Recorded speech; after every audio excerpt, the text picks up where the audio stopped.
All right, good morning, everyone. I'd like to call the zoning hearing to order. Today is March 20th, 2024, and the time is 9:30 a.m. Please rise for the Pledge of Allegiance. I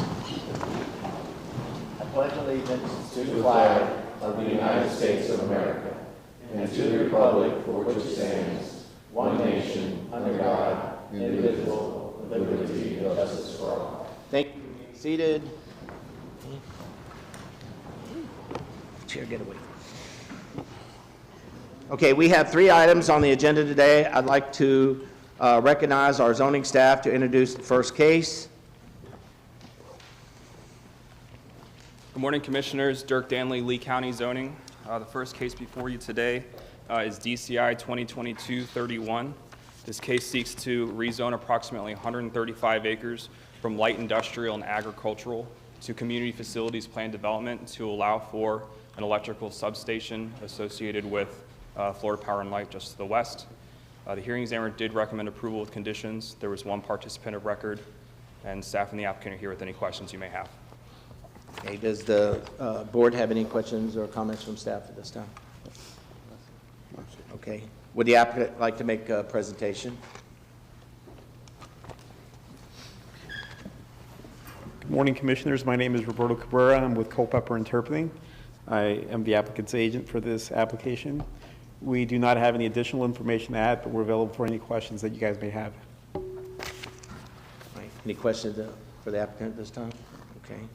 Thank you. I do have 1 participant of record, Eric Letter. You want to come up for public comment?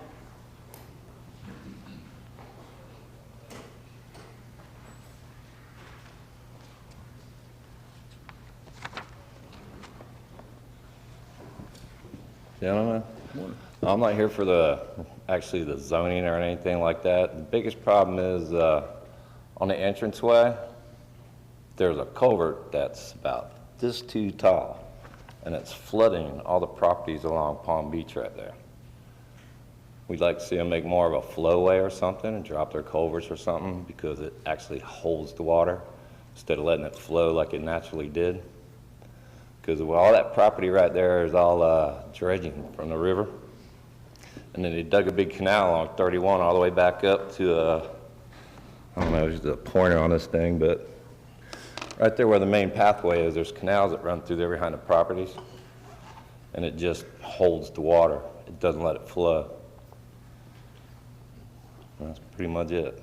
All right. I'd like to see them do something with it, more of a natural flowway or something like that, or drop their culverts. Okay. All right. All right, I appreciate that. Would the applicant want to address the concerns that was presented? Great. Yep, thank you for Mr. Letter's question. The flowway of which he speaks is a jurisdictional wetland located along the south, near the south part of the property there. It's shown in the color that darker shade of orange on the master concept plan graphic. So one of the requirements that we will be addressing during our development order process will be a management plan for that wetland, which will include removal of exotics. This portion of wetland, our environmentalists estimate it has about 70% exotics, so that should result in some improvements to that flowway. Additionally, the culvert in question will be replaced with a new culvert. All right, thank you. Thank you. Would anyone like to make a motion? I have a question Or any- for staff. yes, staff. Staff, wouldn't that be through the development stages? This would be resolved through any type of development stages in the future, either with the Florida Department of Transportation, since State Road 80 would have the jurisdiction there with water management? As far as restoring the flowways? So this and property drainage? will be going through development order. There's a handful of different jurisdictions that would be reviewing this case as it comes through. If this is at the entrance point at Palm Beach Boulevard, that is Florida Department of Transportation's jurisdiction, they would review the improvements to the driveway to make sure the water is flowing appropriately.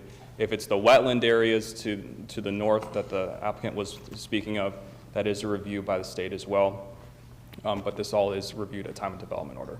Okay, thank you. I just wanted to clarify for the speaker that there's a process that goes through with the appropriate agencies for that, so, thank you. And if I could add a comment, so basically it's going to get addressed when it comes as development order, your concerns. So, so we'll see that when it comes back. All right. I move the item. I'll second it, Mr. Chairman. All right, we have a motion for approval from Commissioner Pendergrass, a second from Commissioner Hammond. Any objections? Nope. Any further discussion? Seeing none, passes 5-0. All right. Okay, can we present item number 2? Good morning, Commissioners. Adam Mendez, Community Development Zoning Section. The case before you is in reference to Bayshore Village, DCI 2022-00032. The subject property is located north of Bayshore Road, east of 75, and is located in the General Interchange Future Land Use category and the Bayshore Community Plan area. The 8.75 acre property is currently zoned commercial plan development and is undeveloped. The commercial plan development zoning was approved in 2006 with a maximum development intensity of 61,000 square feet.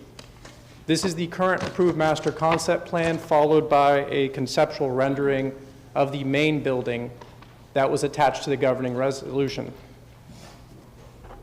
The request is to amend the commercial plan development to permit the addition of general commercial uses, uses that primarily serve the traveling public, and to increase intensity from 61,000 square feet to 100,000 square feet with 2 master concept plan options.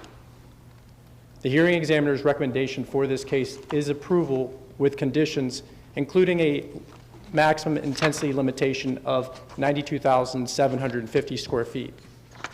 There were 11 participants of record, and staff and the applicant are available for any questions. Thank you. All right. Any questions or comments from staff at this time? For staff?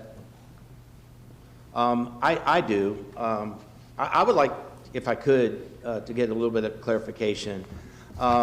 You just, for the hearing examiner, you discussed in length the recommendation of balancing a Bayshore community plan and the rest of the LEED plan.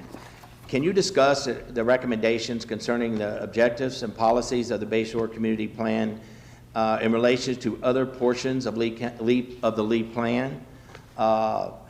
Recommendation concerning policy 17.1.1, countywide and regional population growth, transportation, employment, economic development, and infrastructure needs. Could we discuss that a little bit about, get a little bit of clarification?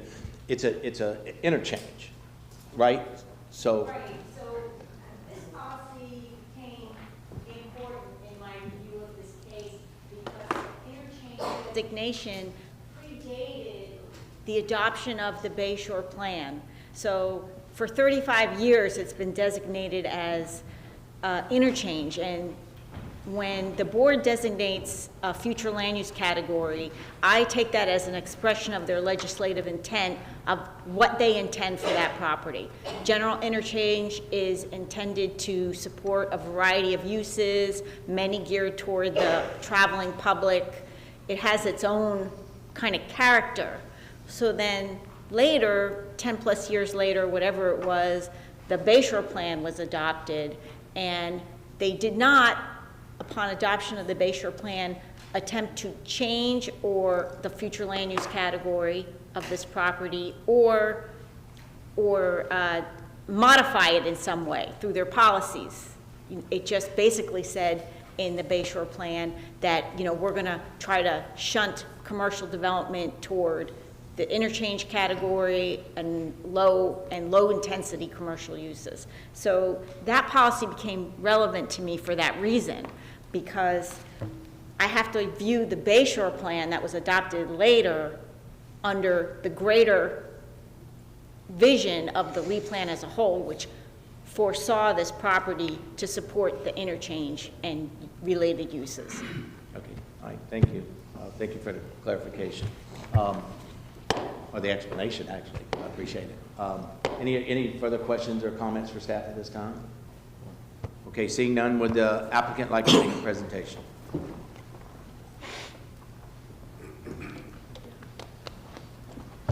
Good morning, Mr. Chairman, members of the commission. My name is Ron Inge, here representing the applicant on this particular request.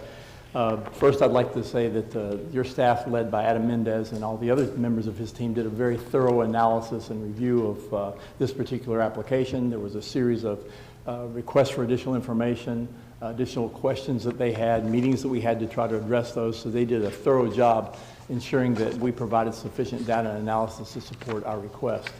Similarly, the hearing examiner held a 2-day meeting wherein adequate public testimony was taken, a number of questions were asked, and we were given the opportunity to present our case and to provide sufficient data and analysis to support our request as well. Having said that, we would like to advise the board that we concur with the recommendation of the hearing examiner and would ask that you adopt that. We're satisfied with the conditions that are contained therein, with the square footage that Mr. Mendez mentioned of 92,750 square feet. We're satisfied with that. So we'd ask that you adopt the hearing examiner's recommendation. If I may, I just want to hit on just a couple salient points with respect to our request and in support of that. First is, as Mr. Mendez mentioned, this parcel has been zoned for a number of years for commercial uses. What we're trying to do is add uses that were not envisioned back in 2006 when it was done to benefit the needs and to serve the needs of the traveling public. There are some uses that were not envisioned back then that we have added, such as a convenience store, a hotel, a fast food opportunity. The reason for that is, as you all know, that portion of Lee County is changing.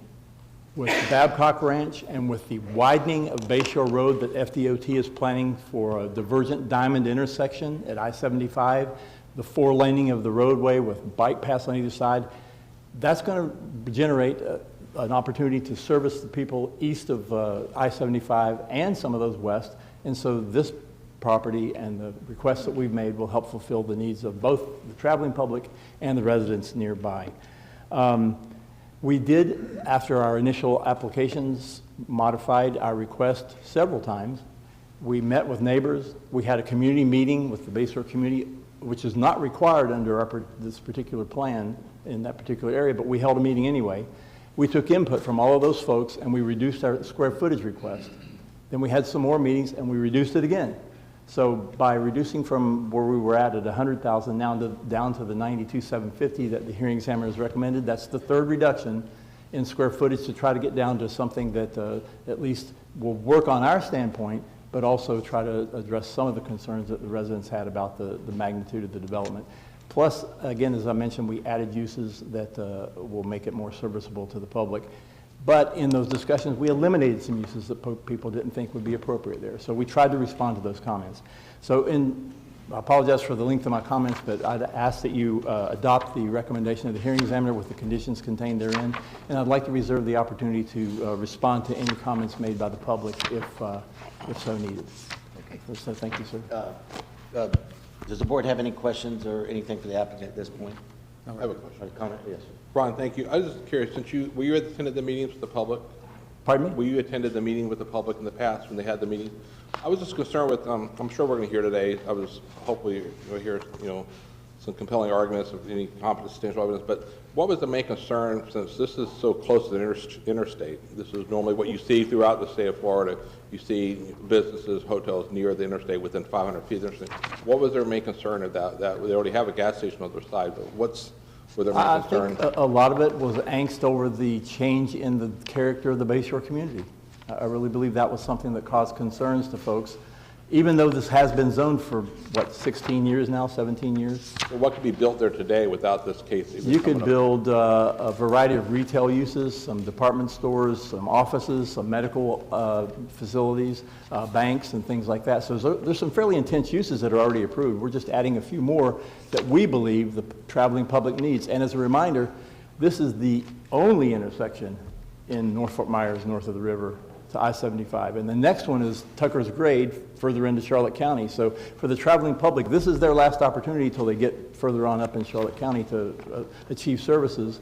And it will also help service the needs of all the folks going out east to Babcock and all the other things that are happening in the eastern part of the county. Okay, thank you. Yes, sir. Any further questions or comments? Thank you, sir. Okay, thank you. There are 11 participants of record. I will call you up to the podium. there will be a yellow, you have a green light, a yellow light, meaning it's, you have 1 minute left. Please try to wind down. I do have one card, so we'll start off with that. Then we'll check and see who else is here. Is a card part of the record? It's one of the people who's part of it. Okay, thank you. Sorry. Yeah. Okay, so Stephen Brockton. Making sure we didn't hang up. Yeah, no. Good morning. My name is Stephen Brodkin. I'm with the Concerned Citizens of Bayshore Community, and I'm representing that group. We understand that the Bayshore Village property lies within the general interchange land use and is meant for commercial development, primarily for the traveling public. On 8/21/2006, the property was approved for 61,000 square feet of commercial space, and at that time there was an extensive review.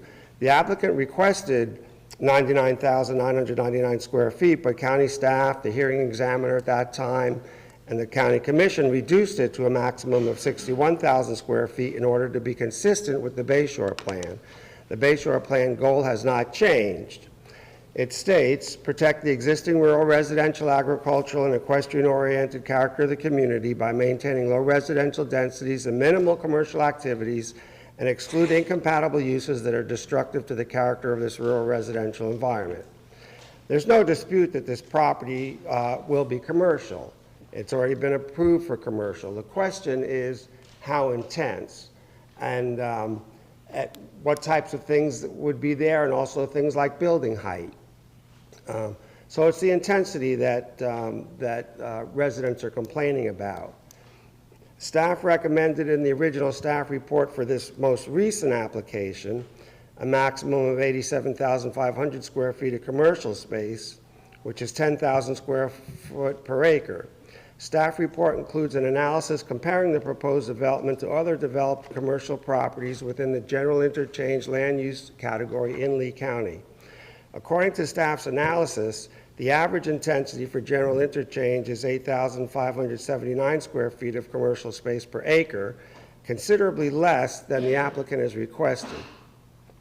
Since the Bayshore Plan goal calls for minimal commercial activities and protecting the existing rural residential, agricultural, and equestrian-oriented character of the community, permitting a significantly above average intensity is inconsistent with the Bayshore Plan. The earlier 61,000 square foot provides ample entitlement consistent with the Bayshore Plan. We have a bunch of other comments that I don't really have time to get to based on our restricted time. With regard to gas stations, we're concerned about placing the gas station within the well field protection area near the county wells that supply the North Fort Myers reverse osmosis water treatment plant. Near the interstate, we already have a Love's, we have a permitted racetrack, and we have the Lawhans gas station, which also still is existing there now. So there's no need to jeopardize our county water supply with another gas station because there's ample already at that interchange. We feel that... Thank you, Mr. Brockton. Unfortunately, your time is out. And we ask that you deny the permit. Okay, thank you. We do have 10 other participants. If you are here and do not want to speak and just want to stand and voice your opposition, or whether you're for it, but you're more than welcome to come up and speak as well. So next will be Calvin Buckmaster. Okay. Jennifer Griffiths. Trenda Griffiths. I'm sorry. Oh, I'm sorry. I didn't see you come. Are you Jennifer? I am. Okay.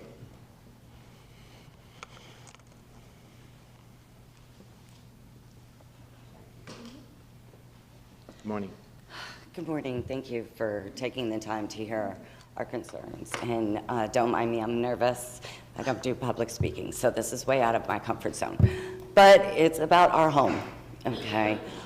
There's 5 streets that are part of Wells Road. So this is 5 different neighborhoods that are affected. We're a small community, but most of us live here because we chose to be out of the city. We have agriculture, we have preserve all around us. I live on Sandy Pine Circle. There's 2 ponds back there that are backflows from the river, so we actually get lots of wildlife back there. All sorts of birds, alligators they have to remove, all the time because it's common to see that in our backyard. Down the street on Wells, we have multiple horse farms, we have a cattle farm, we have a pig farm. Everybody has chickens and roosters, you hear the animals all day and night, but it's a very quaint and quiet neighborhood. And our thing is, it's already approved for commercial. We know we're not fighting that aspect. We're fighting the heavy-duty commercial at the end of our road where they want to put a driveway onto our road. Well, that's our only way in and out. So now you're going to add additional traffic. We've heard multiple plans from the other side about what they wanted to do. Not putting a buffer back on the person's property that picked this as their retirement home. Most of us saved a lot of money, and we have a little piece of paradise. Lee County, when I moved here in '91, was a piece of paradise. Nobody knew about it down here. We were a small town. We've experienced a lot of growth, which is great, but you also have to keep those places that are special, which make Lee County what it is. Making sure that a driveway, if they have the money to fight this, which is what they've been doing, putting it on the main road where they have access. Going with Lee County's suggestions, we're good with that.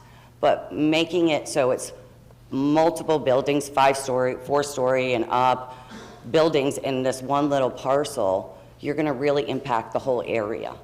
The noise, the lights, these are things when you retire, you don't want to deal with. You want peace and quiet, especially if you've had busy lives and worked your whole lives to get to this point.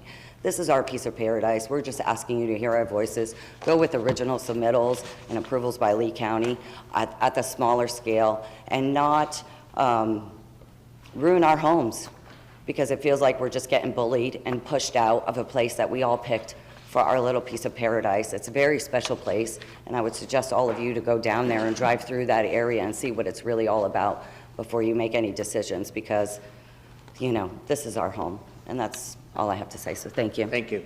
All right, up next is Trenda Griffiths. Not here, okay. Benjamin Hoffman.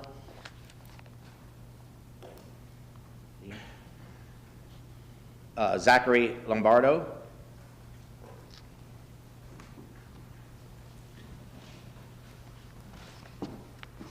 Good morning. And before my time begins, I represent Lisa and Michael Musho. Would you be amenable to sharing some of our time? So for example, instead of them speaking, I could have 6 minutes and then our planner could have 6 minutes. I've run this by the applicant's counsel. I don't believe they have an objection, but is that appropriate? 6 minutes? Yeah. I don't object to him taking their time, but I do object to him having more time than the 9 minutes they would have. Okay, how long did you ask for? I'm sorry. I'm asking to take their time. So it would be 6 minutes for our planner, Susan Swift, who's on the list, and 6 minutes for me. So a total of 12 across the 4 speakers. And Lisa, Mr. County Attorney, do we can decide the amount of time here? I just want to clarify that. Yes, sir. It's up to your discretion, the board's discretion as far as the time frame involved, but it sounds like. So they have three more, they have 9 minutes. They have 4 individuals that spoke, Mr. Lombardo, their planner, and the 2 property owners. That's a total of 12 minutes, and he's asking for the 12 minutes. Split between 2 people. That sounds reasonable. That's fine. Same amount of time. Yeah. All right. thank you very much. And then Susan, could you? So we'll start with Susan Swift, our planner, and then I'll be back in a moment. All right, so we're going to give them the 12 minutes. Okay, I'm back. Do I do my own slide?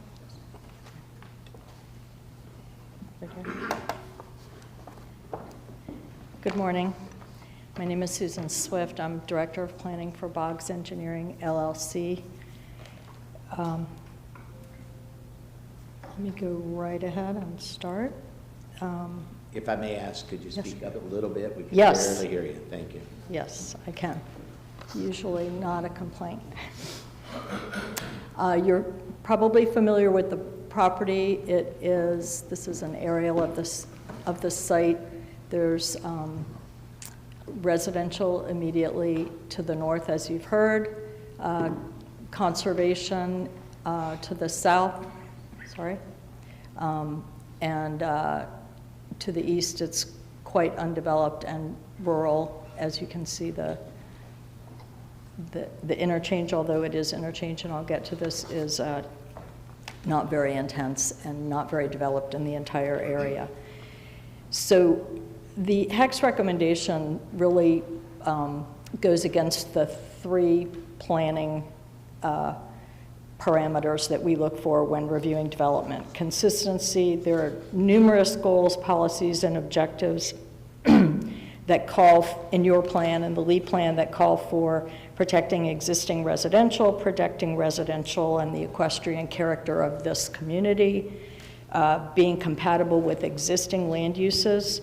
The hearing examiner report doesn't talk about compatibility with the existing uses. It really talks about foreseeable uses or reasonably foreseeable uses. That's not something that the plan is meant for, and I'll get into more detail on that later. Compatibility, your land development code defines compatibility. The hearing examiner report never even mentions the definition in your code, and doesn't talk about, says it's compatible, and I think we can show that it's not. Compliance, this PD really makes a mockery of your PD process. It has 2 concept plans, a bunch of trade-offs, 150 uses compared to the 40 uses that are approved now, and a bunch of deviations. So there's really no way to predict or envision what's really going to be here. It's a shell game, and there's no real certainty for the stakeholders. Can see this. I'm going to use up my time just playing with this machine. Limiting the commercial square footage is what we're asking for, or remanding it to the hearing examiner to have more predictable uses and a site plan. As I mentioned, it's inconsistent with numerous plan policies. I won't go into detail here, but you can see some of the most significant are speaking to protecting existing and future residential areas, the character and integrity of the residential environment, minimize traffic impacts. It's actually impossible to analyze, let alone minimize the traffic impacts in this situation before DOT funds and does a final design on this interchange that is going to definitely affect the access and the properties in this area.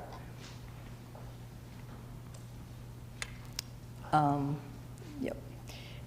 Adding 110 new uses in addition to the 40 that are there, and now a lot of them have open storage where the existing uses do not have open storage capabilities. It really is not minimal commercial as your LEED plan policy speaks to for this area, minimal commercial activities. And even the lower square footage, it's the intensity of the uses, the outdoor storage, and the lack of predictability of the site plans and the PD itself that, in addition to the square footage, that really doesn't jive with this area. We appreciate the staff's attempt at quantifying a lower amount, but this interchange is the least developed now, and given the entire area, it's going to be the least developed in the future. So it's surrounded by outlying suburban land uses and conservation, and it's never going to really be comparable to the other interchanges and doesn't warrant this level of development. The LEED plan and your land development code, the test of compatibility is with existing uses, not foreseeable uses, as the HEC's report spoke to.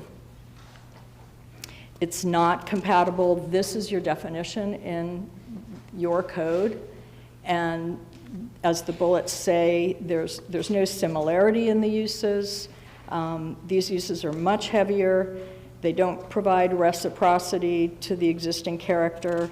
There are actual or potential conflicts and negative influences. A lot of these uses will have noise, debris, dust, excessive lighting, and visual impacts for the higher heights and the outdoor storage.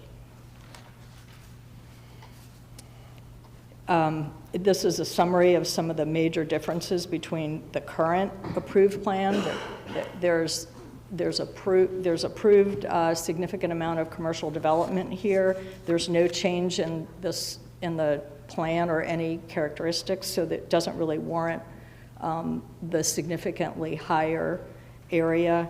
The heights are more, the uses are more intense. It's really just not compatible with what's there now. And your plan says, and your PD code says, it should be compatible with the existing, not the foreseeable future land uses. Yep. Oops, sorry. Thank you, Susan. So today, what our primary and simple objection is, if you're going to increase commercial intensity, more uses, more square footage, you should not, when you're next to an existing single-family home, decrease compatibility measures. So we're removing some setbacks, we are changing the way we're doing buffers while we're increasing the intensity. And this is the primary objection, and this is what speaks to several of the goals. Goal 18 is one of them. This is the one that's been heavily discussed, but what also applies is Goal 5 and 6. These are the goals that have policies implementing how we do redevelopment next to single-family homes and existing residential. And in those, we're looking for compatibility with what exists here. And in many ways, we're stepping back into this room in 2006, because in 2006, the applicant came into this room and they asked for 99,000 square feet for this property in a much smaller collection of uses. And the result was they were given 61,000 square feet and a significant amount of compatibility. There were even architectural drawings as a part of the zoning approval. A lot of that has been removed, and I want to emphasize, this is a commercial piece of property. It can be developed as a commercial piece of property. We're looking for compatibility pieces, and we're looking for consistency with the predictable language in the code. Goal 18 specifically refers to minimal commercial uses. Goals are a statutory defined concept. They're the long-term end towards which everything is directed. And your staff gave you a really beautiful analysis of this. This is from the staff report, every single general interchange district in the county. And this is the intensity of commercial development on those interchanges. And what can be calculated from this sheet is the averages. 8,000 square feet is the average commercial intensity for these parcels. So to be just under that, to be minimal, would be something like 75,000 square feet on this parcel. And so we're not even saying it needs to be outright denied and that there's no way to upzone this in some way. Times have changed, and we're not fighting that. We're fighting the volume of the increase.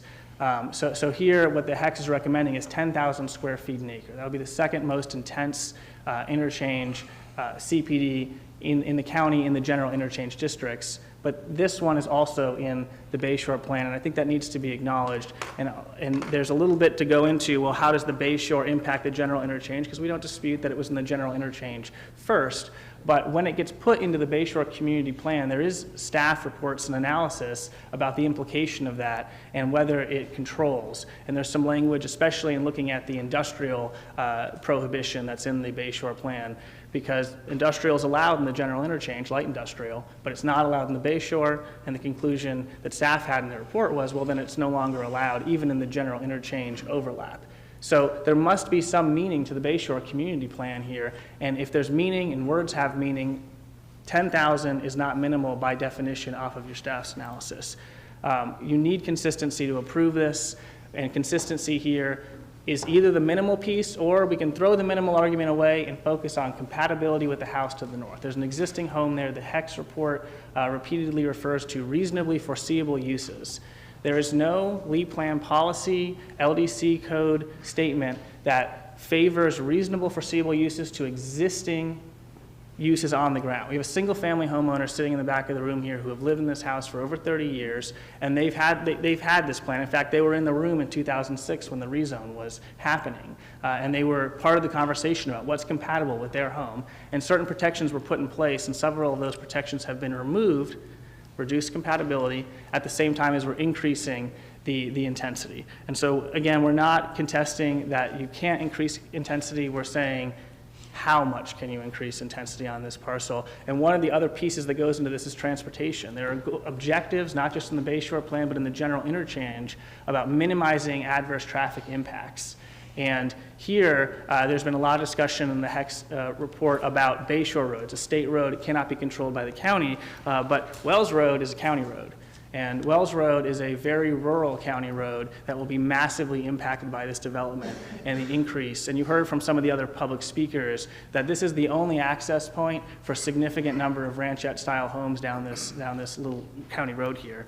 And so, again, going back to 2006, Goal 18 was in place, Goal 5 was in place, Goal 6 was in place. The rules of the game were effectively the same, and it was concluded that they could not have 99 and be compatible. They needed 61.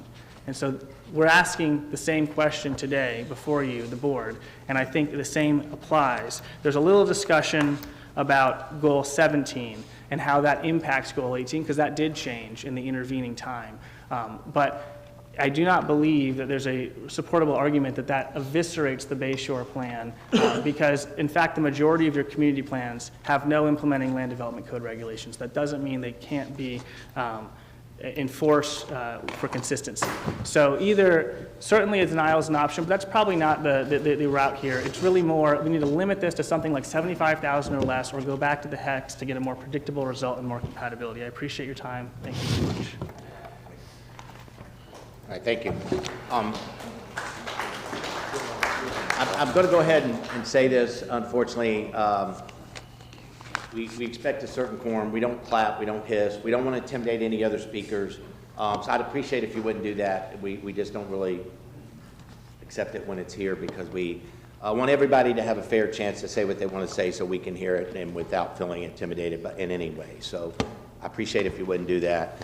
I do have a question, Mr. County Attorney. Michael, do I need to call the rest of the names out, or is that their time, or what do we do here? I think their clients were just the Mushos. Okay. So from their purposes, they have already participated, and I don't know who's next after the Mushos. Okay, all right. Nathan Poley? Ollie? Susan Swift? She just spoke. Okay. Kathy Queen? Okay, I believe that's all of public comment. If I missed anyone, please raise your hand. Make sure we didn't miss anybody. Okay, I'll close public comment. Does the applicant wish to address the concerns of the public? Yes, sir. Thank you. Ron Inge again for the applicant. I just want to touch on a couple of points based on some of the comments.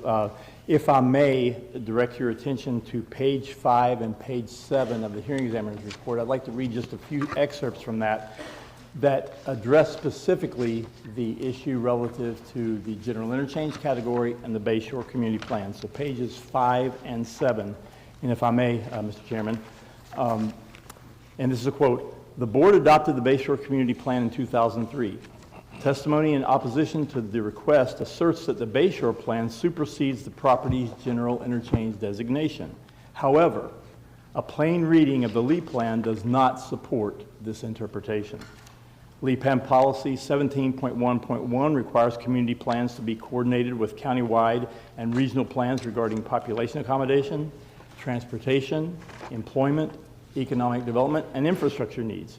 Further, Policy 17.1.3 notes that community plans consist of long-term objectives and policies that are not regulatory in nature." So I want to point that out, that the hearing examiner analyzed this particular issue, and I believe, Mr. Chairman, you had asked a question of the hearing examiner previously relative to this, that the Bayshore Community Plan does not preclude what our request is asking for. If I may turn to page 7 of the hearing examiner's report, third paragraph. The Bayshore Community Plan requires separation between urban and rural land uses. As demonstrated above, the property and adjacent properties have an urban-suburban classification. The closest rural designated lands lie east of Knoll Road. The Master Concept Plan achieves the directive of separating urban and rural land uses. So the hearing examiner and staff analyzed that and determined that we had achieved that separation. A couple of other things I'd like to point out. Several of the uses in our request are limited to the southern portion of the property. For instance, you can't build the hotel or a convenience store or a gas station on the northern part of the property. It's restricted to the southern 400 feet of the property by virtue of the conditions suggested by staff and adopted by the hearing examiner, and to which we concur. Second, Mr. Lombardo pointed out a chart that was page 5 of 25 of the staff report showing the intensity of the interchange uses throughout Lee County. I would like to use a quote from Mark Twain, but I won't because of something he said within that. But your statistics are what you try to devise them to say. And so if you focus on averages, it may appear as though we exceed those averages, and we do. But if you look at the chart in detail, we are the 4th most intensive interchange use requested. There are others much higher than us. For instance, Bayshore 22, just to the west of Bayshore Road, was previously approved by this board in 2022 for 10,796 square feet per acre, more intense than what we requested.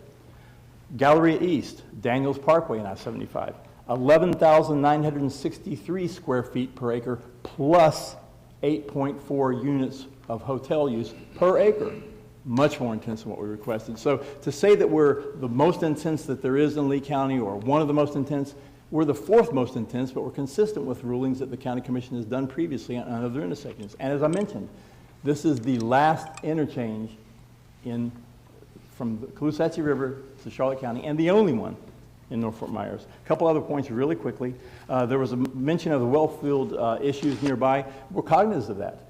Your staff was very diligent and proposed 3 pages of conditions to address how our uses are compatible with the well fields, one well that's in the area, and the protections necessary for development of anything that we might do there to ensure compliance with and protection of that well field. So there's a lot of protection built in there. 3 pages of condition number 7, I believe it is, 3 pages long to address that. And your staff was very diligent in working on that, and we support that condition.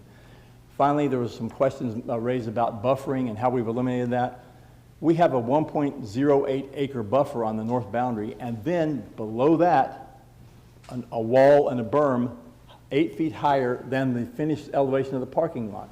Not 8 feet higher than what the land is now. It's after we develop it. It's 8 more feet, designed to try to promote the buffering necessary to buffer our use from the residential use to the north. We moved our access point. Now Wells Road is further north, closer to the Musho's residence than what we proposed. We moved it further south. We moved it as far south as we could to meet your road separation standards in your land development code. We will be required to improve Wells Road from that intersection all the way down to Bayshore Road to local road standards. It won't be the picture that you just saw from our entrance down to Bayshore. It'll be much improved with turn lanes. So we have to do that as part of our development. And I would like to point out that the residential use north of us, as acknowledged by, I believe, Mr. Lombardo, but just in case I'll point this out, is in the general interchange category. So that residential use is somewhat inconsistent with interchange uses, albeit they've been there for some time. But one day, I believe that property will be part of the interchange uses as well. So in closing, we just ask that you adopt the hearing examiner's recommendation, and I'd be happy to answer any questions you may have. So thank you very much for your time. At this time, would the board have any questions or any statements for the applicant at this point? No? Thank you. Okay, thank you. Before we vote, I would like to go ahead and make a comment about it. Unfortunately, living in that area for a long time, we all know the changes are coming. We all know that the 4-laning of Bayshore Road all the way through is happening. The traffic there, because of the non-ability to get on I-75, is changing tremendously. And if you've gone to the meetings and seen the design of Bayshore Road and the way we're going to access onto I-75, are huge. I mean, let's just be honest, they're huge.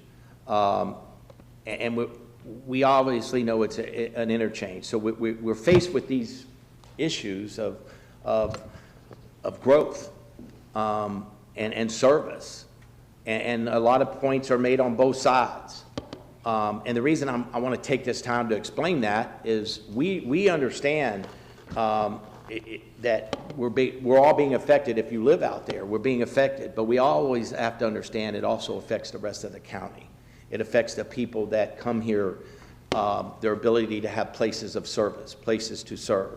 A great point is the fact that this is the only, a kid that grew up in North Fort Myers, this is the only interchange that leads into North Fort Myers.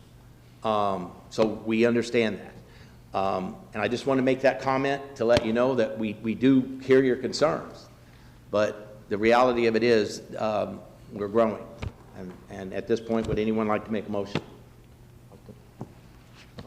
Comment before you vote. Yes, sir. Please, Mr. Sundelli. A couple things. One is, over the last few weeks, most of us have been at the Civic Center, and we see what that brings to the community. While out there, I also took a chance to go see Babcock Ranch again. It goes back to your point of how the community is changing, both as a community and accommodations. I look at the project as a service to the community itself as it exists today. I also look as a service to those that are visiting us and looking for hotels and that type of thing, whatever the follow-up plan is. So I try to look at what's the service to the community, what's the service to the visitors that we come here, because they continue for the growth. Compatibility is changing based on the growth, as you mentioned here, and we all struggle with that. What I also look at in any situation, regardless of this or something else, is what is the trip counts? How close can people stay to where they live to get the essential needs that they have so they're off the roads a little bit, and I think that's a big part of how we've come to a solution. Thank you. Okay. Thank you. Yes. I just want to say a little bit on what you guys were saying. Yeah, it's changing. It's happening. Even with this, without this project, Bay Shore is going to look different, and so is I-75. So if you did nothing to this piece of property, the whole area is going to look totally different when it's all done. My question to the county attorney, based upon the HEX's recommendation, is kind of go back where we are here today. So this board has to make decisions based upon what's provided from the hearing examiner. If we don't have any confidential evidence to vote against something or change something, what's our liability to the whole county? And what happens if we vote against something that's legal, is sufficient, that is compatible? In this proceeding, as the quasi-judicial proceeding, your decisions cannot be based on counting T-shirts and members of the public. You have to have a decision that's based on competent substantial evidence in order to be upheld. If you do not do that, there's a couple consequences. One would be overturned by the courts and have to come back and redo the hearing. The other alternative is, from the applicant's standpoint, as you've alluded to, often leads to Bert Harris claims and then a potential legal liability with damages, and then ultimately coming back and, as we've seen in some cases, using our own taxpayer dollars to get the development they wanted anyway.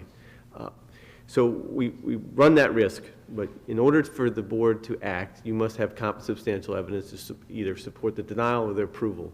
Staff recommendation, hearing examiner's recommendation, and the applicant presentation all provide the competent substantial evidence to support their own position. That being said, in order for the board to adopt a alternative recommendation than the hearing examiner, you must identify as part of this discussion what that competent substantial evidence is. If you do not, then you are subject to challenge by the courts and ultimately to be overturned. In your opinion, as our county attorney, any evidence they were brought forward that would change or provide insignificant evidence or competent evidence against what the hearing examiner provided us? The staff and the hearing examiner recommendation is based on competent substantial evidence and is legally supported. Thank you. I just want to make sure. Thank you. And good. Thank you for the hearing examiner staff, the hearing examiner's office for a great report. So thank you. Okay. Mr. Chairman? Yes, one question. Commissioner. On page 13, hearing examiner, if you wouldn't mind, paragraph number 4, could you explain your thinking? It says the hearing examiner revised conditions to remove references to the LDC provisions. Just for the record, put your thinking on that.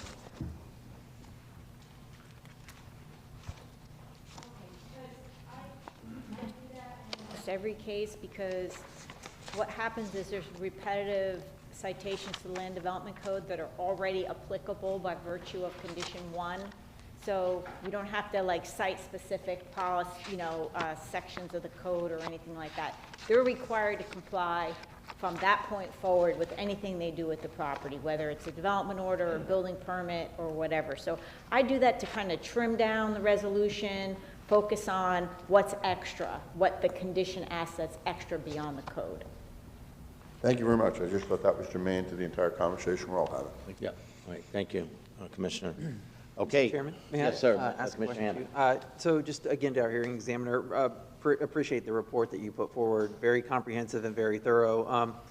I have tremendous respect for the folks who came today, both the folks who came and spoke, the attorney and the planner who spoke, as well as respect for the applicant. Was the presentation that the Mr. Lombardo and the planner who came with him, was that also presented to you at your hearing? Yes, and I considered their arguments very carefully. They were very well presented, concise, on point. But when I took a closer look at the plan, because at the time of the hearing examiner hearing, their thrust at that time was that a plan amendment was necessary to accomplish what they were seeking here. And when I started to really look closely at the plan policies, I saw that that was not necessary and that the request was in fact compatible with existing and, the foreseeable in terms of what the future land use categories were for what was around it. And I did weigh and consider that. And I just want to point out that the applicant did make several modifications to the site plan in deference to the adjacent residential development to the north in terms of setbacks, buffering, landscaping, and things of that nature. They also eliminated specific uses that were particularly more intense or offensive to the neighboring property owner. And so I felt on balance that this achieved what the LEED plan said was permissible for the property. Okay. Thanks, Ms. Collins. I read the same thing in the report too. I also looked at several of the things that were done in here to try to enhance compatibility. I thought that was a good argument that was made, but there is calls for a preserve of 75-foot wide indigenous preserve to the north, a fence and a wall on top of that, 8-foot high, wet retention areas as well, building setbacks, and then the other thing that I thought was interesting that the applicant brought forward were the improvements to the Wells Road that they'll be making as well. So I thought those were things that I was looking for after hearing the testimony, which was well done and concise and put forward. But once you hear things like that, then you want to look what conditions are being put in place to try and answer those questions. And I feel like I agree with the hearing examiner that those were addressed. So. Okay. All right. Thank you. Any other comment? Okay. Do we have a motion at this time? Make a motion to approve. Okay. We have a motion to approve from Commissioner Sandelli, a second from Commissioner Pendergrass. Any objections? Okay. Seeing no objections, motion is approved. Please introduce item number 3, or the third.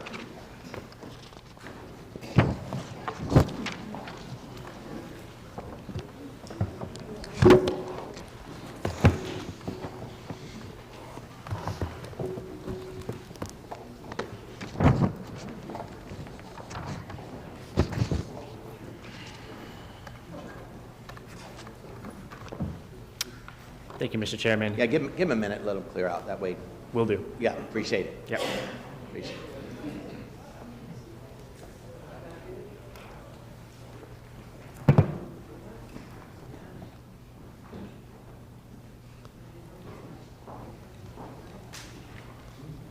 Okay. Yes, sir. Thank you, Mr. Chairman. Thank you. All right, so for the record, Joe Saraceno from the Planning Section, introducing CPA 2022-00019, Cary plus Duke plus Povia. This is a privately initiated map amendment to the LEED plan. This item has been before you once before, but just as a recap, this request is to add approximately 788 acres to the Lee County Utilities future water and future sewer service area maps. This request is to expand water and utility service in anticipation of future residential development.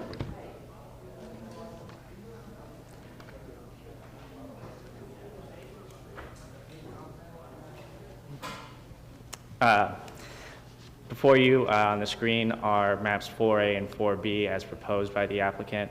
Map 4A on the left is a future water service. Map 4B on the right is a future sewer service. The property boundary is in red. This is on the south side of North River Road, approximately a mile east from State Road 31. Staff previously recommended transmittal, finding the amendment consistent with the Lee plan. At the transmittal hearing, a motion was made to transmit the amendments to the state reviewing agencies as recommended by staff. That motion passed 5-0. The state reviewing agencies had no comments, recommendations, or concerns on the proposed amendments, and staff recommends adoption of the amendments as proposed in attachment 1, and staff and the applicant are here to discuss the materials. Okay.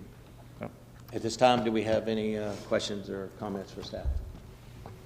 Okay, seeing none, we have 20 cards, so we're going to be an hour of that. I'd like to take a 5-minute recess, just a bathroom break for everyone, and that way we don't have any eruptions when we come back, and then we'll go through all the cards and get everyone a chance to speak. So just 5 minutes, we'll take a quick break, and then we'll come back. All right, thank you.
We'll go back in session. Okay, at this time, does the applicant wish to make a presentation? Mr. Chairman, I'm Pat Neal. I'll make a short 45-second introduction.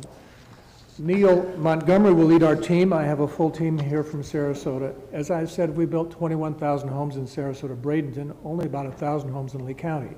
We intend to demonstrate in the next 3, 4, or 5 minutes that we'll make a $9 to $12 million public investment to improve the fiscal capacity of Lee County utilities, and we believe that we'll prepare, if you approve, for a advanced water treatment sanitary system which will reduce 91% of the biodegradable oxygen demand and phosphates and nitrates into the Clusahansi, a fiscal improvement and an environmental improvement for Lee County.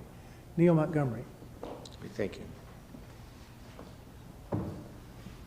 Good morning. For the record, Neil Montgomery. If you folks recall, you had an in-depth PowerPoint at the transmittal hearing. You voted to transmit, and as the staff noted, there was no objections from any of the state agencies. This is a very simple, straightforward request to provide for central water and sewer to eliminate the need for well and septic. And as you can see on the screen, the property is located south and abuts the Town and Country utility, and it's north of Lee County utilities. And the county is working hard and diligently not to have more septic tanks and not to have wells to compete with your water system. So we can do a PowerPoint now, or what we think might be the best use of your time would be to allow the public to speak and then respond to any questions, but whatever your preference is. Okay. Does the board have any questions or comments at this point? No. Okay. All right, seeing none, we will move to public comment. I'll go ahead and just say it one more time, just so we're all on the same page. You get 3 minutes. Green, yellow, red light. When the yellow's on, you basically got a minute. Please try to start to wind it down. I try to give you a little leeway, and I don't really like to cut you off. It's uncomfortable to do that, but unfortunately, we get 3 minutes. We try to hold everybody to that.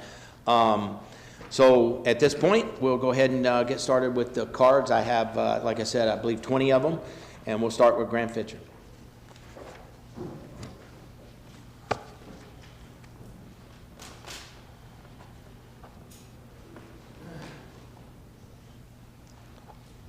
To speed it up also, up next will be Richard Darling. Okay.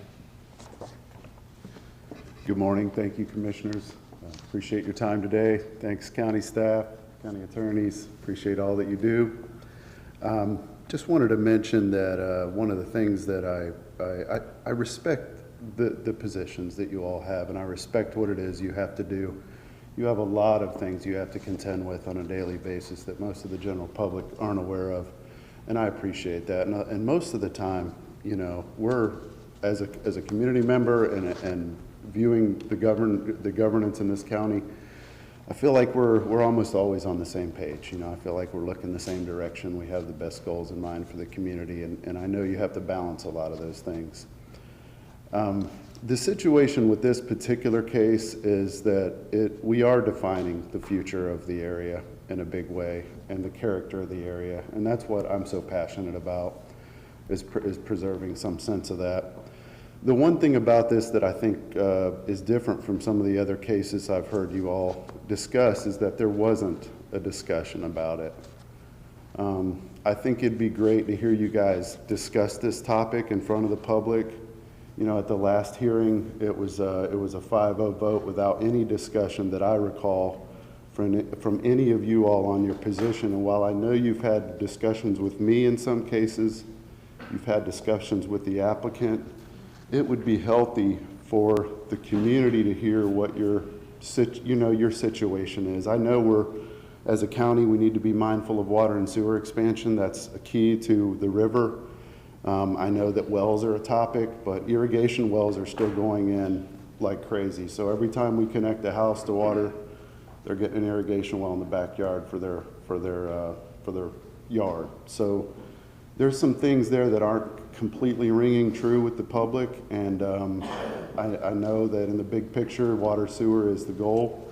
but I'd love to hear a discussion, and it also concerns me about how the LPA decided, and it wasn't really discussed in this forum. So with all due respect, you know, and admiration, I would love to hear a conversation about that if we could. Thank you for your time. All right, thank you. Up next will be James Whitney, after Richard Darling.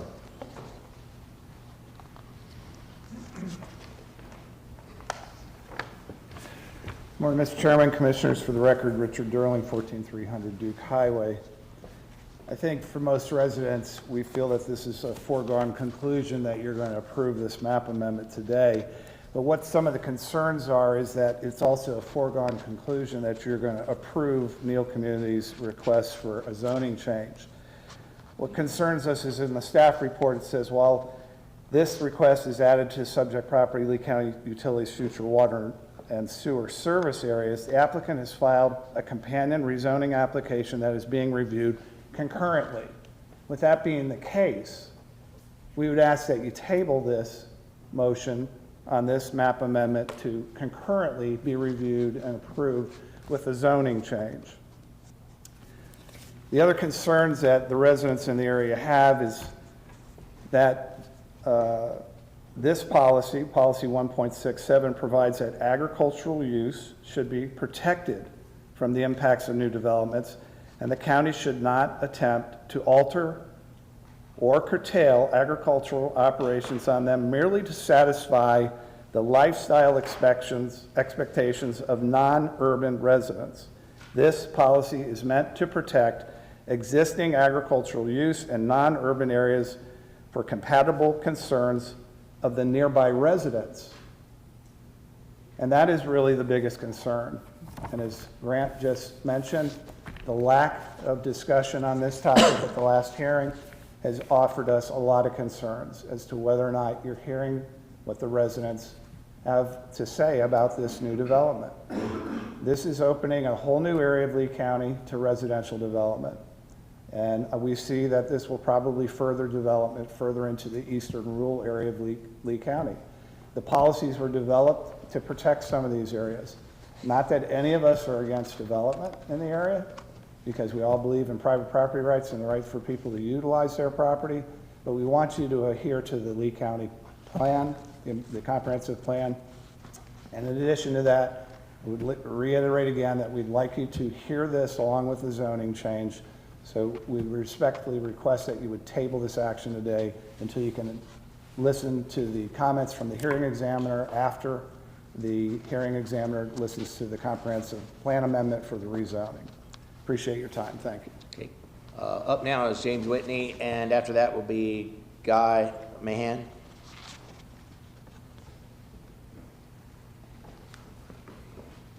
Hello, I'm James Whitney. I second the previous two comments by Mr. Fichter and Mr. Durling. However, to clarify a little more on why the public was upset about the no hearings, on January 7th, or no discussions, on January 17th, you as the board were presented with the decision to transmit the utilities application for Duke, Cary, and Povia projects, which was previously denied at the LPA hearing. During this hearing, there were several notable incidents. I personally indicated there was no legal standing for Neal Communities to present on the behalf of this project. You proceeded without legal clarification. The board was requested to have Commissioner Mike Greenwell be recused. During the Neal presentation, Alexis Crespo acknowledged the utility would likely follow the original utilities plan heading north on Highway 31 past Commissioner Greenwell's property. The property this board is now actively being sued over. Commissioner should have recused himself at the point this became known. Commissioner Pendergrass repeatedly dozed off after returning from lunch break, misquoted the residential zoning to the north of North River Road. This area is actually a perpetual conservation easement for Babcock Ranch and is listed government exempt and not taxable nor buildable. To find out as a resident that the resident requested to speak with Ruane was denied by his office as a conflict of interest. But Mr. Miller can have an apparent duffel bag boy meeting with all 5 members immediately prior to the hearing of Neal Communities. This entire utilities expansion has a stench of impropriety. The only way to correct this is to deny the adoption or correct this to deny it or go through the process again. This time, consider the MSKP utilities would have less environmental impact which MSKP is on the north side. Thank you for your time. All right, I'm going to go ahead and address one of the things that you said. Yes, sir. I asked legal. You I did, have prior any- to. Yes, sir. I asked legal, right? Should I recuse myself, or is there any legal reason? And there was not. So I At don't that want time. that to be out there that I did something that I asked. So in the I am also LPA hearing- required, it's not an argument, I'm telling you why I did it. I just want you to understand that. You got on record that I should have recused myself, but I asked and was told I did not need to recuse Once myself. Alexis Crespo announced that it will be going up 31, you know it's going by years and you're receiving a Thank you. Have a great day. Have a nice day, sir. Up now will be Guy Mahan, and up after that is Kathy Arnold. Good morning. My name's Guy Mann. I live off of North River Road, walking distance to this development. I've been following this since the beginning. I've gone to many of the Alva Inc. meetings, the Alva Strong meetings. I've heard the presentations from the developer, and really, and I've been here through some of these hearings, most of the hearings, and it seems like it's a done deal. You guys are just bulldozing over your constituents. You really don't care what they say or think. You have a pro-development agenda regardless of what the comp plan says, and that North River Road should remain more rural, and you're just ignoring it. You're ignoring your voters, and it's sad to see. I'm disappointed. I'm disappointed about what's happening to Lee County, and I hope we can change the direction. Thank you. Okay. Up next is Kathy Arnold. After that will be William Redfern.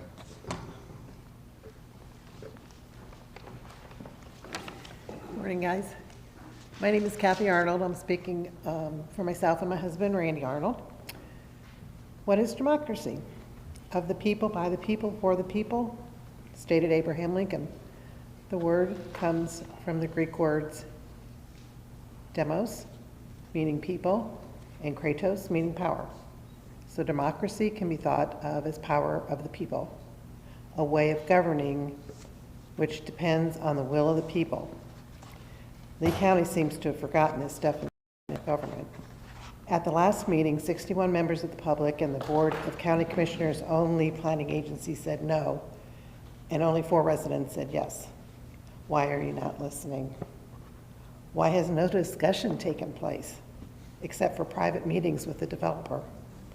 Every person in this room knows that this developer would not have spent the hundreds of thousands of dollars created all of this paperwork if he had not gotten reassurance that this would proceed as he wishes. You seem to think we are a bunch of uneducated country folk. Well, in reality, we are nurses, doctors, businessmen and women, engineers, lawyers, law enforcement, teachers, talented craftsmen, and farmers, to name a few of the people I have met since moving permanently to North Olga. We just want to enjoy the quiet of the countryside, the moo of the cows, the crow of the roosters, the limited traffic.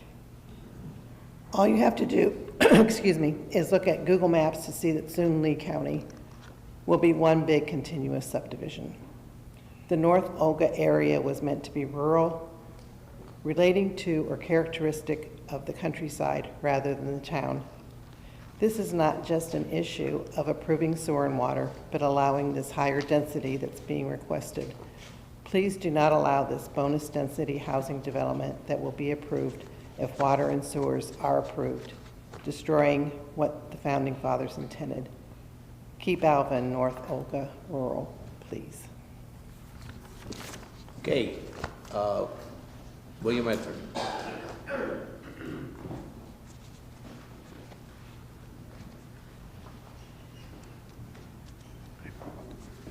Good morning. My name is William Redfern. I live on Duke Highway, a couple hundred feet from the southeast tip of this development area. I am opposed to water and sewer for one reason, and that is that that's the precursor to the density increase that this is really all about. And you know that, and I know that. Gentlemen, it seems to me that you have a bit of an image problem, and it's a growing image problem in this county, that you do not listen to the interests of the people. You're hearing that time and again. It's a theme. You need to listen. You have an informed public. In an ideal democracy, that's what you want, an informed, respectful, yes, public that engages with you, and you engage with them. That's what we're asking of you. We need to hear your reasons why in the world urban sprawl supports more urban sprawl. That is the only sense that I'm getting from this. Well, we got to have more for the traveling public because we built up over here and we're going to increase the traffic, so let's serve the traffic. No, no, no, no. You have an opportunity to preserve a gem here. Don't put water and sewer, or at least table it until after the density hearing zoning is going on, so that we have an informed idea of where we're going. Not a one of you know the outcome of finally where our population density is going to land in the future for our children and grandchildren. You need to consider that. I've asked you to do that before. Please, gentlemen, do that today and give us some real leadership. And I thank you for your time. Okay. Up next, Alan Klingensmith. After that will be Ellie Hagan, or Eli Hagan. Ellie Hagan.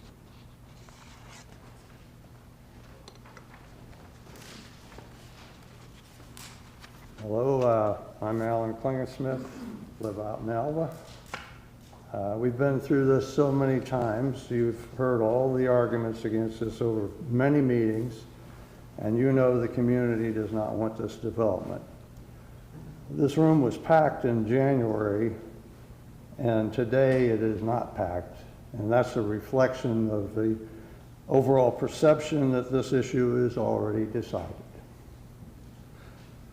The sewer and water authorization has a direct relationship to the increased density Neil will be asking for in a zoning meeting, so this is not an isolated issue.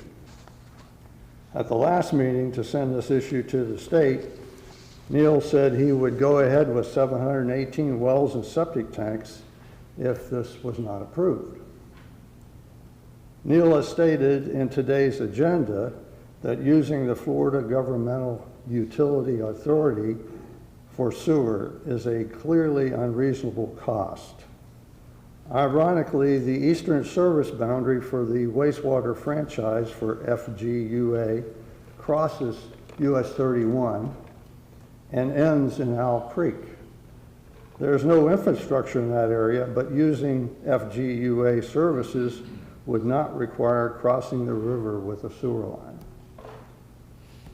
The January 17th meeting, one thing I'd like to note is the day before the meeting, a lot of our Alva signs on North River Road disappeared. I don't know how that happened.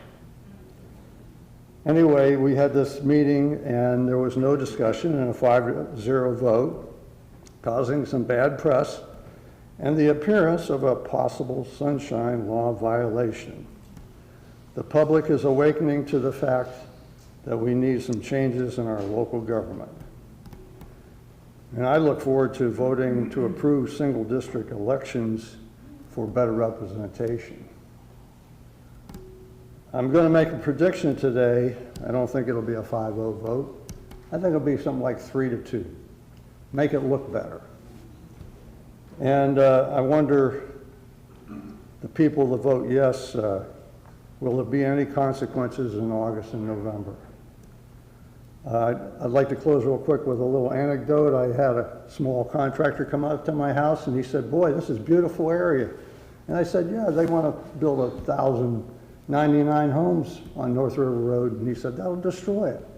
I said, "You're absolutely right." Thank you. Okay, up next is it Ellie? Mm-hmm. Okay, Ellie. After that will be Keith Darling. Good morning. My name is Ellie Hagan. I'm a resident of Alva. We live on Duke Highway, which is adjacent to the proposed Neal community and sewer extension. I want to review some of the concerns that I have, and I think other Alva residents have as well, based on the past year. Despite the opposition from Alva residents, in June 2023, Lee County Commissioners voted to rezone Commissioner Mike Greenwell's property on State Road 31 from agricultural to up to 400,000 square feet of shopping center and 122-unit apartment complex. Lee County staff said that State Road 31 will be a failing road upon completion of the Greenwell project if no improvements are made. The property also has wetlands and is considered a coastal high hazard area by the federal government. In September 2023, the Lee Planning Agency voted against the Alva Sewer extension for Neal Communities. In October 2023, Representative Spencer Roach sought to grant Neal Communities a stewardship district, which would aid the developer in moving his community forward. Alva residents were not notified of this event until 3 days before the legislative delegation meeting, when this would be presented, and they flooded their legislators with emails and phone calls. Almost immediately after the Southwest Florida delegation convened, Roach, whose district includes Alva, said he would no longer submit the bill. Only 8 days later, Lee County Commissioners held private one-on-one meetings with Neal Communities and their lobbyist, Terry Miller, also the campaign manager for 4 of the commissioners, in advance of voting on a comprehensive land use planning amendment. Sunshine Law requires policy decisions to be made in public, and records of those meetings must be kept. A chain of such meetings involving multiple elected officials from the same board and stakeholders is illegal. Neal also donated the maximum $1,000 to the campaigns of each of the commissioners, campaign finance records show. On January 17th, you voted 5-0 with no public explanation or debate to change Alva's land use plan to allow a sewer connection that was proposed to run under the Caloosahatchee River. County building codes require sewer for increases in housing density. After approximately 40 Alva residents asked you to vote no because they favored keeping our community rural, you voted yes. Alva is not the only community facing these issues. Our neighbors in Buckingham, Captiva, and now Bayshore have fought density increases in recent issues and lost. The past year's events raised significant concerns regarding transparency, ethical practices, and potential violations of the Sunshine Law. The voices of developers are being heard by our commissioners, while the voices of residents are being ignored. Okay, up next is Keith Darling. After that will be Denise Eberly.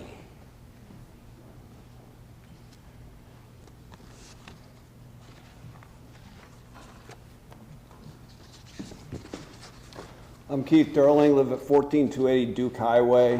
Last time we met with you boys, it was about this issue, city water, city sewer, that Neal's looking to get out in Alva.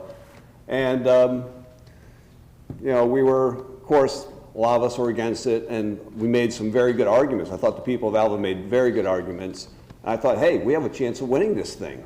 How nice is this? Maybe our county commissioners are actually going to be on our side, the people that put them in office. They're gonna support us on this one. So, a little shocked when you guys came back, and no discussion, no debate, no explanation. 5-0, slam dunk, we're with Neal. I was like, well, I'm sure there's a good reason for why you're with Neal. I mean, Neal comes across as a big environmentalist. He cares about the environment. He cares probably more about the environment in Alva than we do, it sounds like. So that's his reasoning for doing all this. Though he does want to run sewer underneath the river. Well, he wants to increase the density by 40%. Yeah, well, that's just what they do, you know? And the good thing for Neal is, being the big environmentalist that he is, he's going to make a little more money because of this, isn't he? That works out well. So I love it when not environmentalists make a lot of money because they're so passionate about the environment. Yeah, I think he's the Al Gore of Florida. Seems like it, doesn't it? So of course now he has the property owners on board with him, because I was at a estate sale on North River Oaks. Beautiful development, beautiful. 1 home per 5 acres, the way Alva's supposed to be. Talking to the residents, and they're downsizing because they're getting older. And they're like, I was like, well, it's a good thing because you have this cluster community that's going to pop up right behind you. Good time to get out of here. Well, they're like, well, you know, Judge Carey, he's a neighbor of ours, and he's a good man. He's a good man, and he owns a lot of that property, and he cares. And he wants to build 1 home per 10 acres. And I was like, well, does he? But they're like, but they won't let him. It's like, who's the they? The county? You think the county cares about that? No, the county, I think, would welcome that. I'm sure Neal got to them and saying, look, we want to do this project, but we're not doing one home per 10 acres. We're not doing one home per acre. We're going to do 1.4 homes per acre because I want to make some money. And either you're in or you're out. So they're in. So it seems like everybody that's on board with this is going to make a lot of money. Neil, property owner, you guys are on board. Not really sure why. I'm sure there's a good reason for it. I'm not sure if it's because his lobbyist is your guys' campaign manager. That's a little cozy, but I don't know how all this works.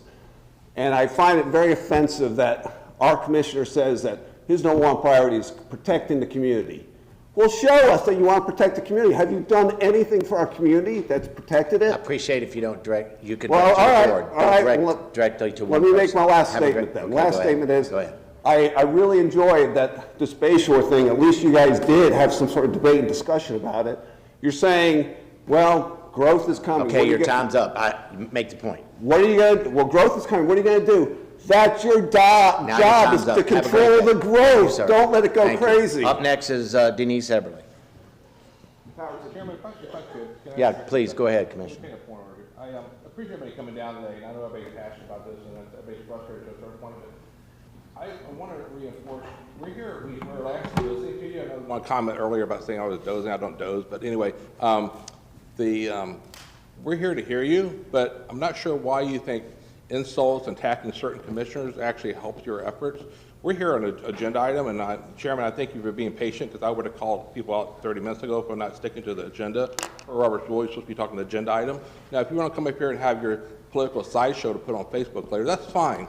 But at the end of the day, a lot of us have been doing this for a long time. Myself and Commissioner Hammond, we sit here, and in 2014, I dealt with the same thing with River Hall, and some of the people here, Mr. William Redford and other people, were same conversation about River Hall. They didn't want neighbors out in the River Hall. So we hear you, but the point of the day is, there's a process we have to go through here, the legal process. We're hearing you, but give us an opportunity to speak too. And I'm sure we'll address some of the issues later, but there's no reason to personally attack my colleague, the chairman, or anybody else here in this board. Because we're just here to hear you. We hear you. May not agree with you, but I personally hear you. So again, just try to be pleasant and be respectful to each other. We're doing that to you, and we want to hear from you. But it's no reason to make personal attacks and make false allegations, knowing they're false allegations. Because many people in this audience, including Richard and Keith and Richard and Grant, I've met with personally, and there's no violations there. There's no violation of me to talk to Grant or Richard or Mr. Neal. So there's no violation there. You can throw that out there if you want to have your political sideshow, whatever. Good luck with that. But the point is, we hear you, but please still focus on the topic here today about water and sewer. That's all. That's what we're voting on today. We're not voting on zoning or anything else. So again, thank you. Okay, thank you, Commissioner. Okay, Denise, please. Denise Eberly, Alva. Everybody's angry. That's why you're getting this pushback. Everybody is really, really angry about what's going on here right now. January, we all came here, 60 plus of us came here and objected to this. And we gave you all good, very good, valid reasons as to why not to approve it. You may hear us, but I'm not sure you're listening to us. So anyway, I'll just go on. I was here in January. I made a much longer comment with a lot more issues involved in that tonight. Today I'm not going to be that long. Here it is in a nutshell. No more amendments, no more density increases, no more fatalities due to overdevelopment. Adhere to the community plan adopted by Lee County. Neal Community's development is not compatible with Northeast Lee County community goals. 27, 28, and 29, as proposed. To maintain and protect the rural character and ambiance. That's North Olga, Alva, Northeast Lee County. It's not just one single area. 788 acres, 1 unit per acre. That's what it says. Been that way for, God, as long as I can remember. I've been here 20-something years. 780 acres, 88 acres, 1 unit per acre. I guess we have to cluster them now. I mean, that's the rule. So you can cluster that 788 homes on 788 acres by putting at least 2 single-family homes on 1 acre. That's roughly 400 acres, still leaves 388 acres for preservation. More compatible with the rural community. I bet they're selling these places as, come on out, live in the rural lifestyle. Then these people get here or whatever, and they look at the property and they're all just crammed in like a bunch of sardines. I'm sure they love it. I'm sure that maybe the snowbirds do. They just come down and spend a little bit of time. Let people own some land rather than just a home crammed in like sardines. The LPA denied this amendment. It's not needed if the community plan is adhered to. I'm talking about the sewer. I'm opposed to the amendment. Oh, and by the way, the Northeast Lee County rural communities are not underserved. We live there to get away from urbanization. We have no problem driving 7 to 15 miles for shopping. We prefer it that way. Thank you, ma'am. Your time's up. Up now Thank is you. Rosemary Drake. After that will be Stephen Brockton. I oppose this amendment. I'd like to keep a rule out there now. Okay, thank you, ma'am. Okay, Stephen Brockton. After that will be Susan Allen. My name is Stephen Brockton. I'm representing the concerned citizens of Bayshore community, and we have concerns about this project adjacent to our community. I'd like to make a couple of points quickly. From our understanding, sewer service is not contiguous to this property as required by Objective 2.2. While I was unable to attend the LPA hearing, it's our understanding that this was one of the reasons that the LPA recommended denial of the plan amendment. And the staff report, from what I could see, does not address Objective 2.2. Another point, when considering, in 2012, when considering River Hall's Lee Plan amendment to reclassify from rural to sub-outlying suburban, some of the county commissioners visited and viewed the portion of the development already developed within the rural land use category at 1 dwelling unit per acre. The reason I bring this up is because there are numerous goals and objectives in the North Olga Plan and the Northeast Lee County Community Plan talking about protecting the rural character. The Goal 27, maintain and enhance support heritage and rural character of the community. Community plan for North Olga talks about the unique rural character, protecting and enhancing the rural character. So the lots in River Hall at that time were 11,000 to 13,000 square feet. At a commission meeting, the commissioners deemed that the development was a non-rural community. And it's my belief that 2 of the commissioners here today were there. According to a news press article, the developer and the county attorney, Richard Wesch's office, think the area is suburban. So at 11,000 to 13,000 square feet lots, they determined that it's not rural, that it's suburban.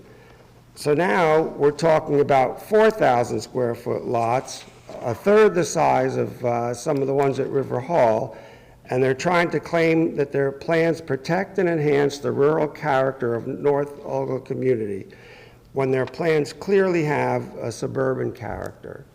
We feel that's inconsistent with the North Olga Community Plan and the Northeast Lee County Community Plan. There's no requirement that the county amend the Lee Plan to satisfy the applicant. The developer can develop the land with a lower density compatible with the rural character of the community. Septic tanks sometimes get a bad rap. If you do some research online, scientific articles show that properly maintained septic tanks are more environmentally friendly and allow water to percolate downward, replenishing the aquifer. Sewer systems can be plagued by Thank you, leakage, Mr. spills, Brockton. and Your time is overflows. up. Up now is Susan Allen. After that will be Terry Pascal. Terry's not here. Okay. Terry's not here, you said? Yeah, he's not Okay, here. all right, thank you. I wanna thank Up the next after that will be Darius Cochran. Please go ahead. I want to thank the commissioners for the opportunity to speak, and I appreciate that you are hearing us. But the words hearing us do not mean that you have acted on what we have said. But I want to agree with you, Mr. Greenwell. You said just a moment ago that we need points of service, and it was also said we need service to those who visit us. And I totally agree. I was a nurse for 43 years in critical care in ER. It is my passion to take care of people. My best friend in life, who was my best friend since I was 17 years old, was my nursing school roommate. She has cancer, and she's going to die within the year of that cancer, and she lives with me and my husband, along with her mother. After being diagnosed with metastatic cancer, she was referred to an oncologist here in Lee County, appropriately. It took 3 months to get an appointment with the oncologist to find out how long she was to live. She has yet to receive treatment for her cancer because no one is taking new patients. I just looked up the ER wait time in Lee County right now, at this moment, is approximately 3-hour wait time. Now, I worked ERs. I worked it for a number of years. The peak time in an ER is in the afternoon to evening, kind of after the kids get out of school, which is, what one would expect. The reason she can't get an appointment and the reason the ER wait times are so long is because we have populated this county beyond what this county can handle. And that includes you guys. If you have a heart attack in our neighborhood, it takes 15 to 20 minutes for somebody to get to you. Now, you answered that last time by saying we're going to put in another ER, or another EMS service out there, another fire station. But you're already behind by your own Lee County plans. You're already behind with the population we have now. You have not addressed the 1,000+ homes you want to add, and the more in Bayshore and the more in Buckingham. You guys are driving us to our death. You can't keep populating and not even have doctors and nurses and hospital beds to take care of people. So if you are listening, then act on what you are hearing. This is your wife, this is your daughters, this is your children. What if they had metastatic cancer and you couldn't get to an oncologist in 3 months? I have said enough. Thank you for your time. Thank you, ma'am. Up now is Darius Cochran, followed by Amanda Cochran. Are we allowed to address a question? We have questions of the law department here? You're directing your comments to the board. We're not allowed to speak directly to them, I was told. No, you could speak direct to the board. Okay. We just don't, Darius, all we're saying is you don't need to point out one individual. Can I speak, please? And then I would give you your time back, please. You know that it's not attacking certain people. We're just saying we want to hear you. We're giving you the opportunity. I deserve the same respect you deserve, so please, go ahead and speak, but you don't need to Are you address respecting anyone. us? Am I what? Are you respecting us? Absolutely, sir. I'm letting you speak, and I'm giving you all the time. Let me know when my time can start, because all I do... Your time can start right now. Can we restart the time? Absolutely. Can you restart the time? Still clicking? She does it over there. It's done. Can we hire your campaign consultant to consult with the Alva Group? Is that legal? Please direct your comments. Because Pat Neal hired your campaign manager, consultant, to lobby for the project, correct? Is that correct? Can I get that answer? Is this true? I just heard it on the news. I don't know if it's true or not. Did Pat Neal, the politician, hire the county commissioner's political consultant to lobby for his project? I just want that question answered. Can somebody answer that question? They're not allowed to speak. So, okay, we'll go on the assumption that is true. So Pat Neal, he says, I want to get a huge 6,000 population project on North River Road. I think I'm going to hire the county commissioner's political consultant to lobby for me. So this guy, I've never met this guy, but he's got it going on. He's getting paid from Pat paid from you guys. So I think his name's Terry. So Terry comes into the meeting. Terry lobbies for Terry. You pay Terry. Pat pays Terry. Terry gets all the money from all sides. I mean, I got to meet this guy. This is unreal. How can this be legal? How does this look good? How come did not one of you think that's not a good look? Your campaign political consultant is the lobby guy for the special interest. I feel like we're in Washington, D.C. Did not one of you think that was a bad idea or a bad look? I just don't understand this. We just don't know if this is legal, if you can do this.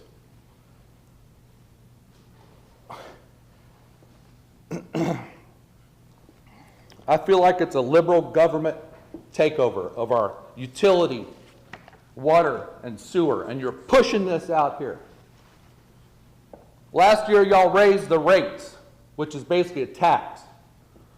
You raised the rates on water, you raised the rates on sewer, and now you're forcing us to have sewer and water out in our country.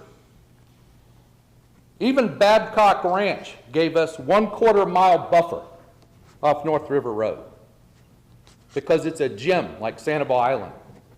North River Road should be a sanctuary road all the way to the Henry County line. We have thousands of acres of conservation and parks out there, the Lee County Parks and Rec Conservation 2020. It's a liberal government Thank you, Mr. takeover by Cochran. these Your 5 time is up. commissioners. Amanda Cochran, you're on next. After that will be James Kennedy.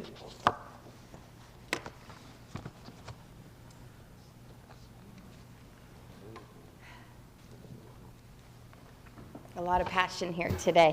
My name is Amanda Cochran. I'm here today as a concerned Alva resident as it pertains to the increased push for future use amendment changes that ultimately lead to a proposed development by an out-of-town developer in a rural area where the proposed amendment is inconsistent and incompatible with the Lee Plan. It bears repeating that Policy 1.4.1 states that the rural future land use category are areas that are to remain predominantly rural. And Policy 10.4.1 states that these areas are not to be programmed to receive urban-type capital improvements. Neal Communities, in their application for the proposed amendment, states, quote, "This amendment provides protection to the environment and benefits public health, safety, and the welfare of existing and future residents at no cost to the county," end quote. That is a lofty statement for property that they intend to develop in a way that no other planned development has ever been done in North Olga, with 40-foot home sites, increased densities, compact development, insufficient emergency services, grossly inadequate roadways, and a compromised river, just to name a few. It also bears repeating that in Alva, we are not anti-development. That's the narrative that we've heard. In fact, many of the public who live in Alva that have taken their time off work time and time again to come here and provide public comment in opposition to this proposed development amendment are builders, engineers, surveyors, well drillers, and many other workforce members of the building development industry. I'll say again, our community at large is supportive of responsible development as established by the Lee Plan. This proposed amendment is not that. During the previous Board of Commissioners transmittal hearing for this amendment back on Wednesday, the 17th of January, approximately 61 members of the public spoke in opposition. Their concerns were over, again, traffic, the ability of emergency services to respond, constructing the utility line under our river, general incompatibility with neighboring very low-density residential uses, and the belief that new septic systems are better for the environment than public utilities, all valid and evidenced reasons heard by you all. Back in early 2023, at the hearing examiners meeting for the rezoning of another large proposed development in Alva, several members of our community showed up and packed a small room to publicly speak in opposition of that rezoning. At the end of the hearing examiner Collins provided the community members in attendance with assertive words of advice.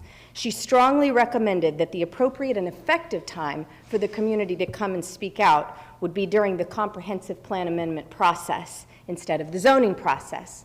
61 members of the public in Alva came. to this process. And here we are again, knowing exactly what will likely happen today. We're trying to be heard anyway. I've read every page of the document submitted by Neil. With all due respect to the county attorney and his comments earlier today. Thank you, Ms. Cochran. Thank you. Appreciate your comments. Up next, it will be James Kennedy.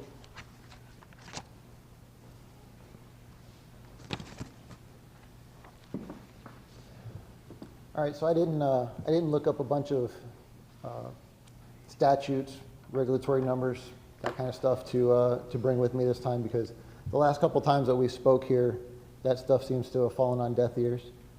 What I have noticed today is I heard that the interchange district supersedes the Olga plan because it was in effect prior, yet the comp plan and the Alva plan are being superseded by this proposed amendment. So that doesn't really seem to make sense. When we're talking about compatibility and consistency, we're not doing that. I've also spent an exhaustive conversation on Saturday where I was told that mob rule and emotional tactics were not going to carry the day in persuading you to make the right decision here. It's not mob rule and mob tactics when your voters tell you this doesn't match the desires for the community, it doesn't match the community plan, when they've exhaustively expressed in black and white where your own documentation says, do not do this, preserve this. There's a reason for it, gentlemen. The lady that pointed out the number of her neighbors that are educated, articulate professionals that live in her neighborhood, she's not wrong. And Alva in that community has a long tradition of that. But you seem to think that we're incapable of understanding that development and growth are coming. Well, that's a problem, because we saw it coming. We saw it coming 30 years ago when I was a child. And yet now we're going back and we're going, hey, you guys didn't see this coming. That's wrong. We did. The plans that were put in place were put to develop growth. Right now, the school board, if you go to the Construction Advisory Council, says, hey, we can't find affordable property to build schools. But we don't require impact fees, we don't require set-asides for schools and that kind of facility. Adopting this amendment flies in the face of everything in black and white that you have. It literally disregards your duty to the public interest to provide infrastructure and the facilities that are needed where they're needed, and you're forcing them into an area where they're not needed, where they're specifically called out as not being programmed, projected, or planned for another 50 years. Now, when you force all of this intense development into a small zone, then of course you exacerbate growth. You cause it to happen much, much faster, and you stress infrastructure that already can't support. And I know I'm going to go over, but let me say this. Every time I come up here, I look at the articles for the most recent sewer spills and wastewater discharges. I keep being told that city sewer and water, yes sir, city sewer and water is better. In many cases it is. However, in 2019, there was an estimated $4 billion worth of repair that were needed to most city infrastructure. That hasn't gotten better. We've recently had major discharges. All right, Mr. Kennedy, thank you. Yes, sir. Elizabeth Murphy, and after that will be Tom Brookman.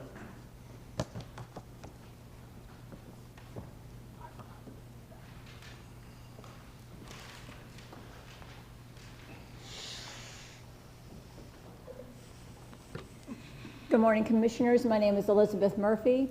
Been a 30-year resident of Alva.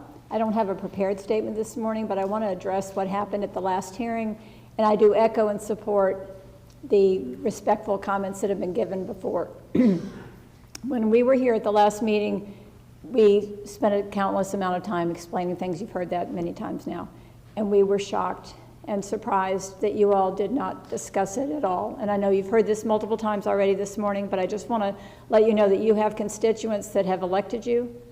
You have constituents that are counting on you to be the stopgap, And I've heard several times through various hearings that we can't do it because we will be sued if we don't allow this development to happen. So I guess my question is, why are you here? Are we expecting something of you that is basically not even an option because you are tied into legal repercussions if you make choices that go against development? So we're trusting you to try and do what's best for the constituency, to follow the LEAP plan, because that's all we want, is to follow the LEAP plan. We're in agreement with that. And we respect your position and would like you all to just respect our passion and concern for what the future holds for generations to come. Thank you. All right, thank you. Tom Berkman? Not here? Okay. I think that's all the cards. Would anyone else like to speak that hasn't spoke before I close public comment? Okay. Could the applicant please come up and address the public concern, please? Thank you. Thank you very much. Neil Montgomery for the record. I want to say this. I heard a lot of comments on the project. As you know, there is no project, and we're not allowed to speak with you about future zoning applications until we've gone through the process. We know and understand that the burden of proof is on the applicant. And if and when we go through the process, we'll be compelled to provide competent, substantial evidence to address all the issues they've raised. We'll have to address traffic, we'll have to address compatibility, we'll have to address rural character, we'll have to address EMS, and I'm sure a much longer list of issues. So I'm not going to go into those today because I don't think that's appropriate. Mr. Durling said that we should protect ag. Yes, the statutes and the rules say if ag wants to stay, we're obligated to protect it. However, the state comp plan, your comp plan, and 163 say protecting ag doesn't mean you force it to stay forever. That's taking someone's property so you can enjoy their ag. That's not allowed. You've been asked to table this until the zoning goes through the process. Well, that doesn't really work because we've got to show that we can provide water and sewers. So we've got to follow things in appropriate order. So that can't be done. Unfortunately, I've heard a lot of discussion about an article that Mr. Dorsey wrote. And I have to say this, Mr. Dorsey was a wonderful sports writer. I love to read his sports articles. Unfortunately, his article in the Sunshine Law didn't seem to comport with the Sunshine Law manual. After I read it, I had to pull mine out to read it. And the cases he's referenced were on, I think, about page 7 of the Sunshine Law manual. Problem is, he left out the rest of the story. So if you need more insight on that, I'm sure the county attorney's office can provide it. But so all the concerns about the Sunshine Law, if you're relying on Mr. Dorsey's article, I'm sorry, it's not accurate. There's nothing about this amendment that changes the rural character of the community. And I heard the last gentleman, I think, say that he felt like this amendment would be inconsistent with the comp plan and the ALVA plan. And I'd just like to ask Alexis Crespo, our expert planner, to come up and briefly address that, if she would. Thank you. Good morning. Alexis Crespo, Vice President of Planning with RVI Planning and Landscape Architecture.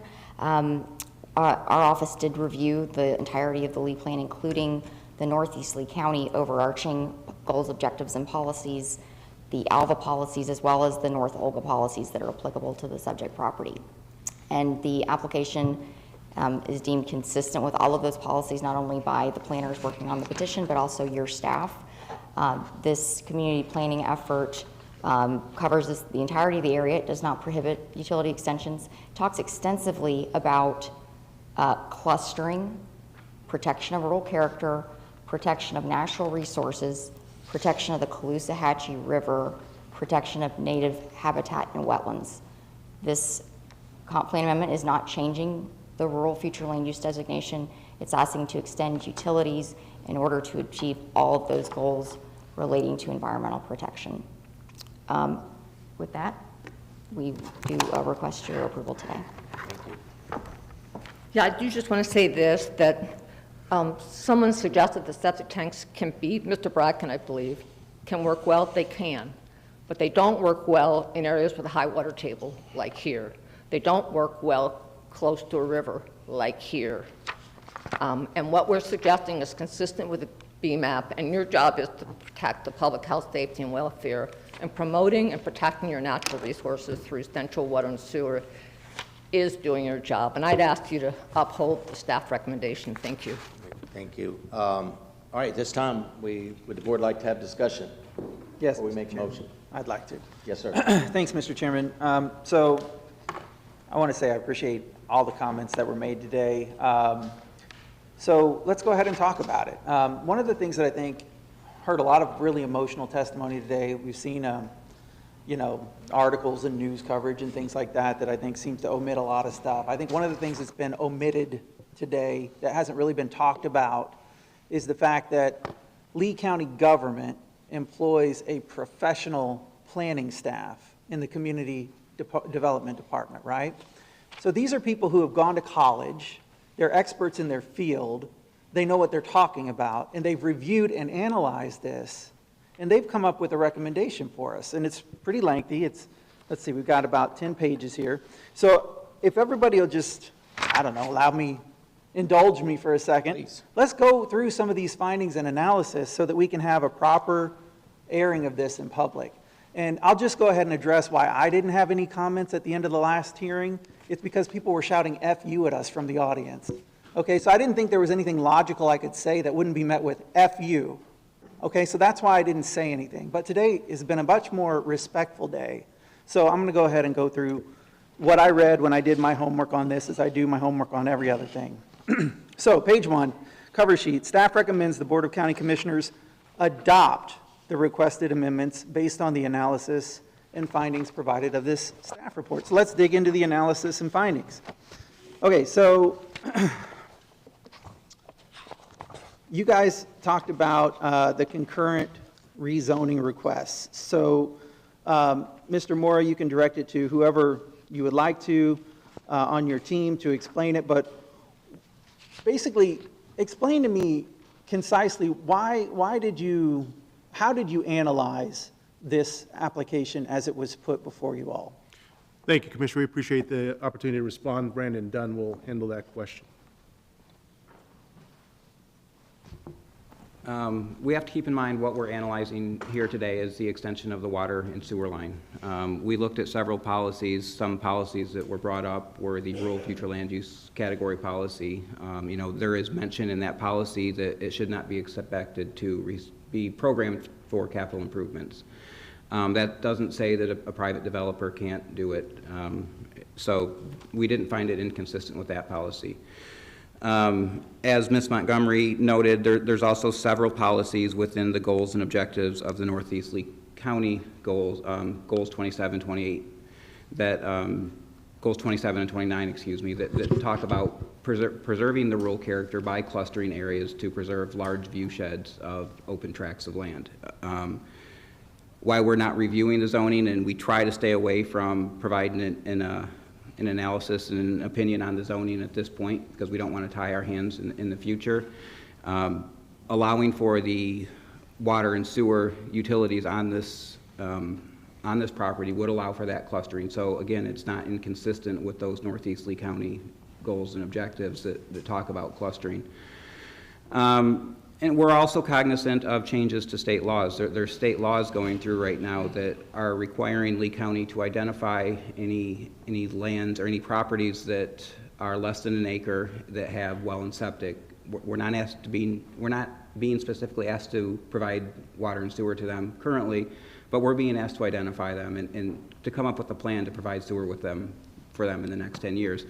And staff didn't feel that it should be on the county that gets stuck paying for that if this goes forward without sewer and water. So that played a large part in our recommendation as well. Can we pause right there? Because that, to me, if I were to explain why I made the vote that I made, nails it right there, crystallizes it. So what you're saying is state law, recent state law that's being passed over the last several sessions, says that we really want to start to see communities move to public utilities, They've even required for folks that have to go on septic tanks that they start to use advanced treatment septic systems, which are now far more expensive than traditional septic systems. And so here we have an opportunity where something's going to get built. Many people testified from the public that, hey, 789 homes could be built there, and we're okay with 789 homes. So great. So we're all okay with it's going to be somewhere between 800 and 1,100 homes. I'm rounding, okay? But so we're all okay with there's going to be 800 homes there for sure. Maybe 300 more than that. I don't know. We'll see how that whole analysis goes. But we're okay with those going on septic tank north of the river, and we already know we have data. We have laws and data that show us what septic tanks do, especially when they're in the water table north of the river, that nutrients could then be leaking into an already impaired river that's already got a BMAP on it. So, okay, so for me, I know we're going to be, I think it's pretty reasonable to assume anyways, that we're going to be forced to put those 800 homes on water and sewer someday. Now, we could do it one of two ways. They could be put on water and sewer up front when they get built, okay, and then paid for through the building of those homes by the owners who are going to build them. Or we could retrofit it 10 or 20 years from now where we'd have to go in and assess those people. And guess what sewer assessments are up to now? They're like $57,000. That's not a fun day for anybody to put a $57,000 assessment on any citizen. So you could get it done on the front end and have the folks who build the homes in the community pay for it, or you could assess your residents later as a retrofit. To me, that crystallizes exactly why this makes sense. One, because it's better for the environment and nutrient loading into the Caloosahatchee River. Two, because we don't have to put assessments on people in the future to retrofit it. We all know that that's where the state law is heading and where we're going to be forced to go anyways. So thank you, I appreciate that. There's perhaps some more analysis. I'll skip ahead because I don't want to be too painful, but I did do my homework. So we talk later under the community planning area on page 4 of the report. It says the North Olga Community Plan, Lead Plan Goal 29. I'm reading the bolded here. It encourages the design of planned developments to include a mix of unit types and flexible lot sizes to allow for clustering, affordability, preservation of open space and natural assets, and a diversity of choice within the community. So this isn't being made up. This is a policy, policy 29.2.1, that already exists in the North Olga Community Plan. And so if I'm reading this right, are you guys saying that by allowing this to go on the public utilities map, it opens the door for them to preserve these rare and unique upland habitats that are available on this land to be preserved?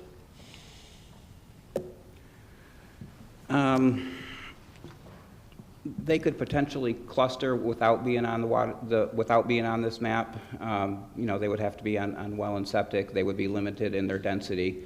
But there wouldn't be necessarily the incentive to cluster and protect these areas consistent with those community plans and goals. So is it your opinion, though, that so it would be better, it would be a better opportunity to preserve these rare and unique lands if they were able to get on the...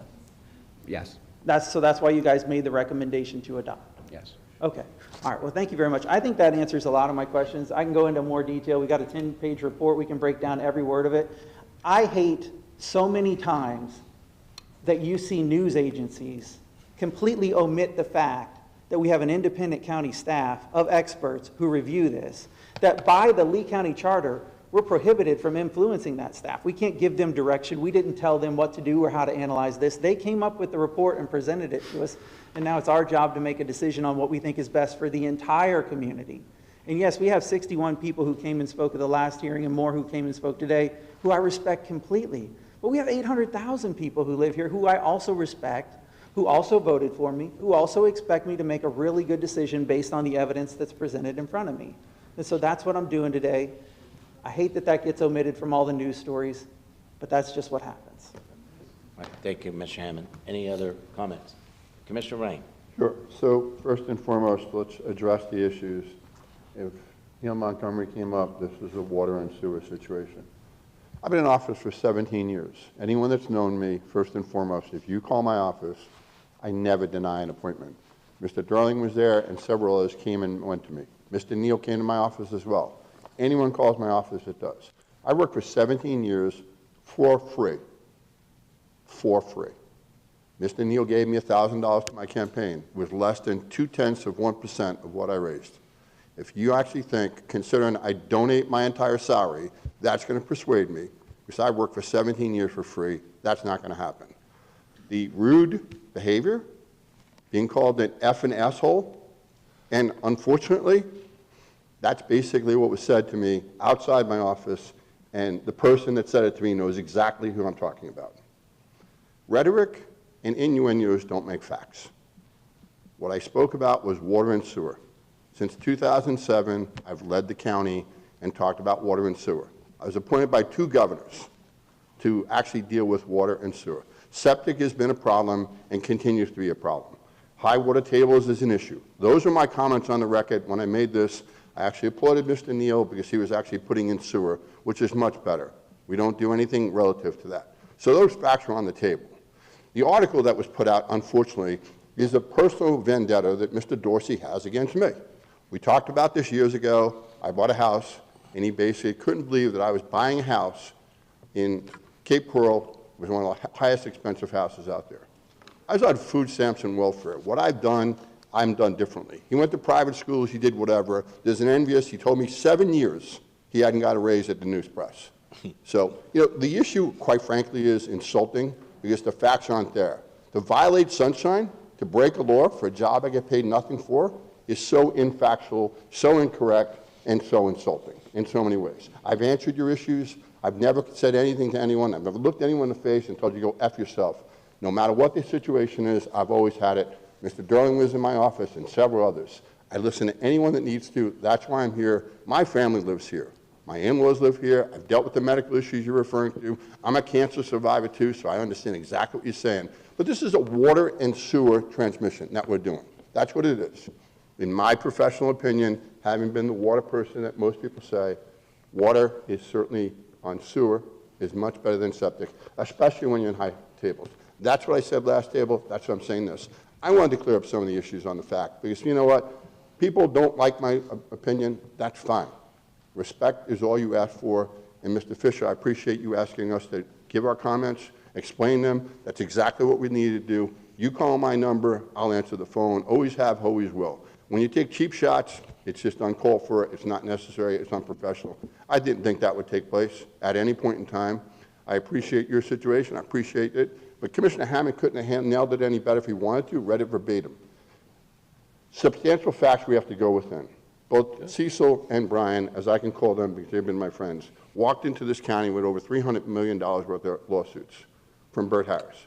We've actually been sued just recently with King Ranch. It was a $100 million verdict. Okay, we had to deal with that situation. We're now sued by Eden Oaks again. So when there's not competent, substantial evidence, I don't have a choice. And to Mr. Hammond's point, exactly what staff does in their professional expertise, they come up and do that. They give us the parameters and say what we can do. I can't, because I don't like it, do it. Traffic isn't an issue because we can't rule on traffic. The legislature took that a long time ago. I can't deal with traffic. It's not something we do. When people say to us, why didn't we plan better? No one ever knew that Florida was going to be a place to come, because since the pandemic, everyone and anyone comes. We can't build the roads quick enough. We have the same issues with supply issues. We have the same issues with labor. We have the same issues that everyone else has. We're doing it as quickly as possible. This board has accelerated all our projects on Tier 1, and we moved up years. So I don't know what else we could potentially do. But this is a water and sewer hearing, and I clearly articulated my points in the past, and I clearly hope that I've satisfied your needs, Mr. Fisher, that I've put them on the record. Thank you. No. I'll gladly talk to you after the meeting. Yeah, unfortunately. Unfortunately, we don't have this We can't dialogue. allow back, because then we'd have to open it up for all over speak, again. and then we actually have a comment to say so. And I appreciate your emotion. The last fact I will say, I can recall when a cell tower was literally around the corner from me when I lived in Sanibel. Every one of my neighbors said, I can't believe you allowed that to put place in your neighborhood. I said it was already on the plan when I purchased there. There's nothing I can do about it. Because it's in my backyard, I can't just say, listen, I'm the mayor of the city, move it. It went up, it's where it was, all my neighbors hated me, I got it. Part of the job, I'm never going to bat 1,000. Thank you. Thank you, Commissioner. Commissioner. Thank you. Thank you again to my colleagues for your comments. Commissioner Hammond, you're so articulate. You're so good at that. Thank you. Commissioner Wayne, thank you. I didn't know about the whole Alice issue with Dave Dorsey. I've always been told since I've been in the county, going back years ago, Dave had an issue with the county because he tried to get a job here in our PIO and didn't get the job, and I guess he had an issue with that. And we were talking with Terry and Wendy in the past about it, but that doesn't matter. Nobody really knows it. So I'm sure he'll be there tomorrow for the groundbreaking at the hotels, whatever opens up again, because it's a battle about money, so it's about clicks. But again, I want to talk about this is a policy decision. And this is, thank you, Commissioner Hammond, for bringing that up, because this is a policy decision. The transmittal, the last hearing everybody keeps talking about, there's no discussion. That was a transmittal to be sent off to the state of Florida.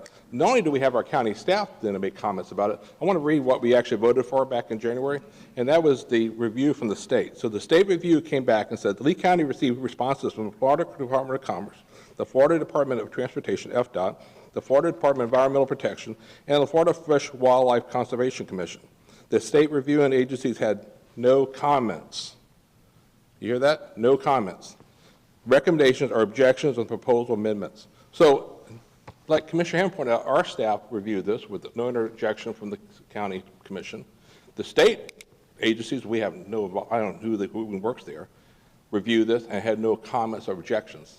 So when it comes back to us, who in their right mind would expect us to go against those agencies, experts, to say, this is a good thing? Now, if you're sitting in an audience for the last 12 years, I know we as a commission over the last 12 years have been promoting, if you've been sitting here listening to every one of our meetings, and so a few people here know that, Steve Brocken knows that, Wayne Redford knows this, we've been promoting county sewer and water throughout the county, especially closer to the basin, the Coosatchee Basin, north and south of the river. We've been promoting that as a board policy in the good spirit, following the city's efforts of all the cities, the 6 cities in the county, and Commissioner Wayne, as he said before, his leadership there in the water to try to help reduce nitrogen input into the river, upstream or downstream, period.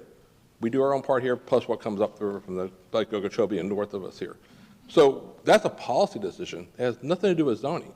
As far as the comments about the hospitals and stuff, I feel your pain. I tried to make an appointment the other day, and I couldn't get until October to see for a yearly physical. So I'm getting a physical probably in a year from now. The point is, though, I get that, but that's why Lee Health, we share the same name, has their own board of directors, and you as an employee of Lee Health knows how that operates at Lee Health. They have their own board of directors. We don't make decisions here based upon the hospital beds, or nor can we make a decision based upon that, or how many doctors have decided to come practice in the state of Florida, not Lee County, because of the malpractice insurance issue the state needs to respond to. We cannot make decisions based upon that. But we can make decisions as we grow. We have the infrastructure in place before the growth, so we're not passing that buck down. Now, I know some people say, we'll just kick the can down the road. If they come, we'll pay for it later. Well, when you do that, you have issues like we have now for Corkscrew Road. We're doing the road now at 3 times the cost with the housing already there. So if we do this beforehand, it's better for the environment, better for the community. It's a whole lot cheaper for the taxpayers for all of Lee County. So again, I understand your concerns. I used to live in Briarcliff 30 years ago when Michael Rip came through there years ago, so I get it. I know that changes happen, and I understand that. But you have to understand, we as a legislative body have to respond to what's in front of us today based upon this policy decision. Thank you. Okay. Mr. Sandelli? I'm sorry, we cannot open up for public comment. It is closed. It's just the way it works. I'm sorry it works that way. Again, I'm sorry it works that way, but we cannot open up for public comment. Public comment's closed. Okay, can I now have an opportunity? Thank you. Okay. I think y'all see, I hope you see, and I want you to know something. I have asked staff on May the 16th or May the 30th, we're working on it, to actually set up a time and let the community out there know that we will come as a full staff, or most of our senior staff, and we will meet with you to discuss these things. I want you to be informed. I've become very informed being a commissioner. These are things that I thought I knew, but then I realized sometimes our hands are tied. So someone made the comment, why would you be a commissioner? You want to be a commissioner because you do want to represent your district, but you also want to represent your county. So we make decisions for the county and our district. So I'm going to get a little personal here because I think it needs to be said. I moved out there 35 years ago because I wanted the same thing we all discussed. We wanted to be in rural area. I totally understand you, but you have to understand, as a commissioner, I'm not going to vote no on something that I think matters to the majority of our people in the county and the growth of our county and the future of our county and the future of our children. So I will tell you why I wanted to be a commissioner, because I wanted to make a difference, to actually try to work with the county and developers and future growth to see if there's any way we could get infrastructure in before we have those housing. I only have very limited output. I'm one commissioner. But what's gotten really bad in our area that I just don't understand, you've never seen me on Facebook or any public setting criticizing any one of you. I wouldn't do that because I respect you. I respect your opinion. I would only ask for the same treatment. I will give you opportunity to sit down and have a conversation with me as a commissioner in your district. I want you to come. Please come. But could we be civil and ask questions and understand that when I give you the answer or the staff member gives you the answer, that's the answer. We can't, we're kind of hamstrung sometimes. So I don't want to say educate, because I think everyone out there is very educated. I consider myself educated. But I do want you to know we have certain things that we do. There's ways, we're restricted. We have to vote on this first, and then it comes to that. But listen to what we're saying. This is about sewer and water. Then behind that, if that developer decides to come in front of us or go to staff and produce all the information and all the paperwork and all the environmental studies and all the things it takes to get a development order, he will do that. And by that time, it will get recommended for approval or denial from that professional staff that we all as citizens pay for. Then it comes to us. But what we do want you to understand, when it goes through that process and it comes to us, we say it all the time, we have to have a legal reason to say no. So in the past, we've seen commissioners vote no in their district because it's cover. They don't want to go to Publix and get yelled at. I mean, let's just be honest. But the reality of it is, what's the right thing to do? I have principles, and I will not vote no on something that I believe is the best for the majority of people in this community. I respect all of you. I moved out there for the same reasons. Some of you were there before me, and many of you are there after me. So I'm going to set that meeting up. I would love to. We're going to bring slides. We're going to answer your questions. But could we be respectful and understand that all we're doing what we need to do as a community leader to give you opportunity to learn why, how we do things, and I've learned a lot. So that's all I ask. And any other comments from the board? Mr. Sandelli, please. Commissioner Sandelli. For time in public service, I'm probably a junior guy here and stuff like this. However, a couple of things. One is, I always look at the big picture. We're growing. That's our challenge. We're not going to go any farther west. We're going east. And that going east involves a lot of different processes, as I've learned. A lot through the staff, a lot through all of you. And with that growth goes, and a term that I use often, is essential services. And this is an essential service. I grew up in a little small town in New Jersey with a septic tank, and I remember when sewer went through there, and it was an improvement. Everybody saw it. They took a piece of our front lawn. My father went crazy, but it was a better system. And I don't think there's any argument, for the most part, that septic to sewer is a better process from a variety of different reasons than the septic tanks. And so that's the direction we're going in. And I agree with what Commissioner Hammond said. If we have a developer or an entity that's willing to pay for that, in part, and stuff like this, as opposed to that coming back to all of us as citizens, you know, which can be very impactful as we all try to budget inflation and so on and so forth, it makes sense. Makes sense for us, makes sense for the future. So I think that the only way that we can deal with all of this, we can't deal with passion with passion. We have to address passion with fact. And I think that's what we're trying to do. Aggregate the right facts, bite our tongue whether it's us or you, and go forward.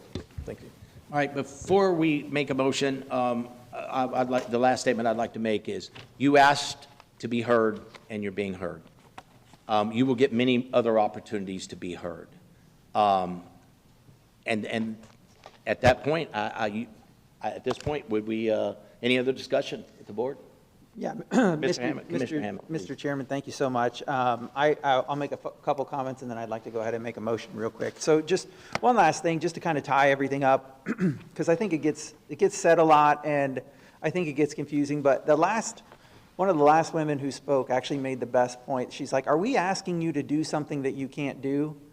And she actually kind of crystallized it perfectly. I go home sometimes from zoning hearings and talk with my family about what happened during the day, and I'm like, it's so cruel to the people who come, because they come and they make these emotional arguments, and they put their heart and soul and time into preparing for what they're going to say, and they say it and they hope that they're going to win. But the truth is, there's actually, in America, a lot of case law and a lot of law that has already baked the cake in a way. So, in America, we live in a country where we have a Constitution. The Constitution is an amazing document I support and believe in, but the Constitution has a clause in it that says the government cannot take your property without compensating you for it.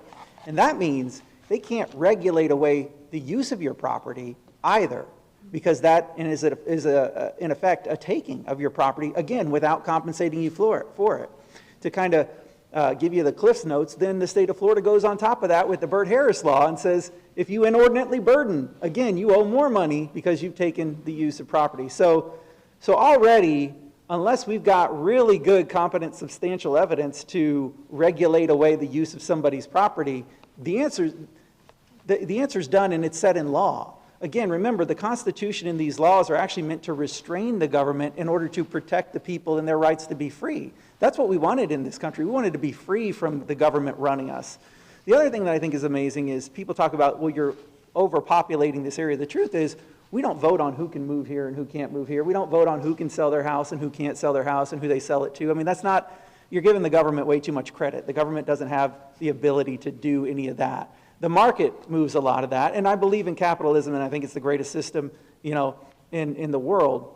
But yeah, so it's actually the market that's deciding, hey, there's open land there. This is the state of Florida. Florida's a great place to live, and people are deciding to move there. And so yes, people see that and they invest in that, and that's where the market ends up going. So what we try to do, because then you're like, well then, gosh, if they can't deny stuff, then what can they do?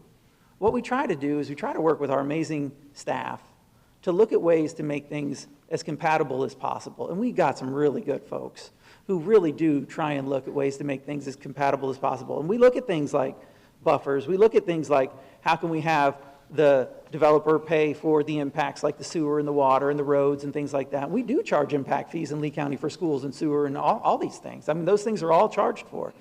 So we do our best, and then on top of that, to balance it all out, on top of those conditions, we also have our Conservation 2020 program here in Lee County, where again, we preserved over 31,000 acres. So we're doing our best. It is always the ultimate balancing act to try and come up with these decisions. But at the end of the day, I think this one, the right thing for the people of Lee County to do is to allow this to be paid for on the front end by allowing this to go on the public utilities map, as opposed to being retrofitted and added on later as an assessment. And so I'll move approval of the staff recommendation, Mr. Chairman. I'll second it. Okay. Thank you, Mr. Hammond. Sorry. I'm sorry. Okay, so we have a motion for approval from Mr. Hammond, a second from Commissioner Wayne. Are there any objections? I see no objections. Motion moves 5-0. I see no further business in front of us, so we are adjourned.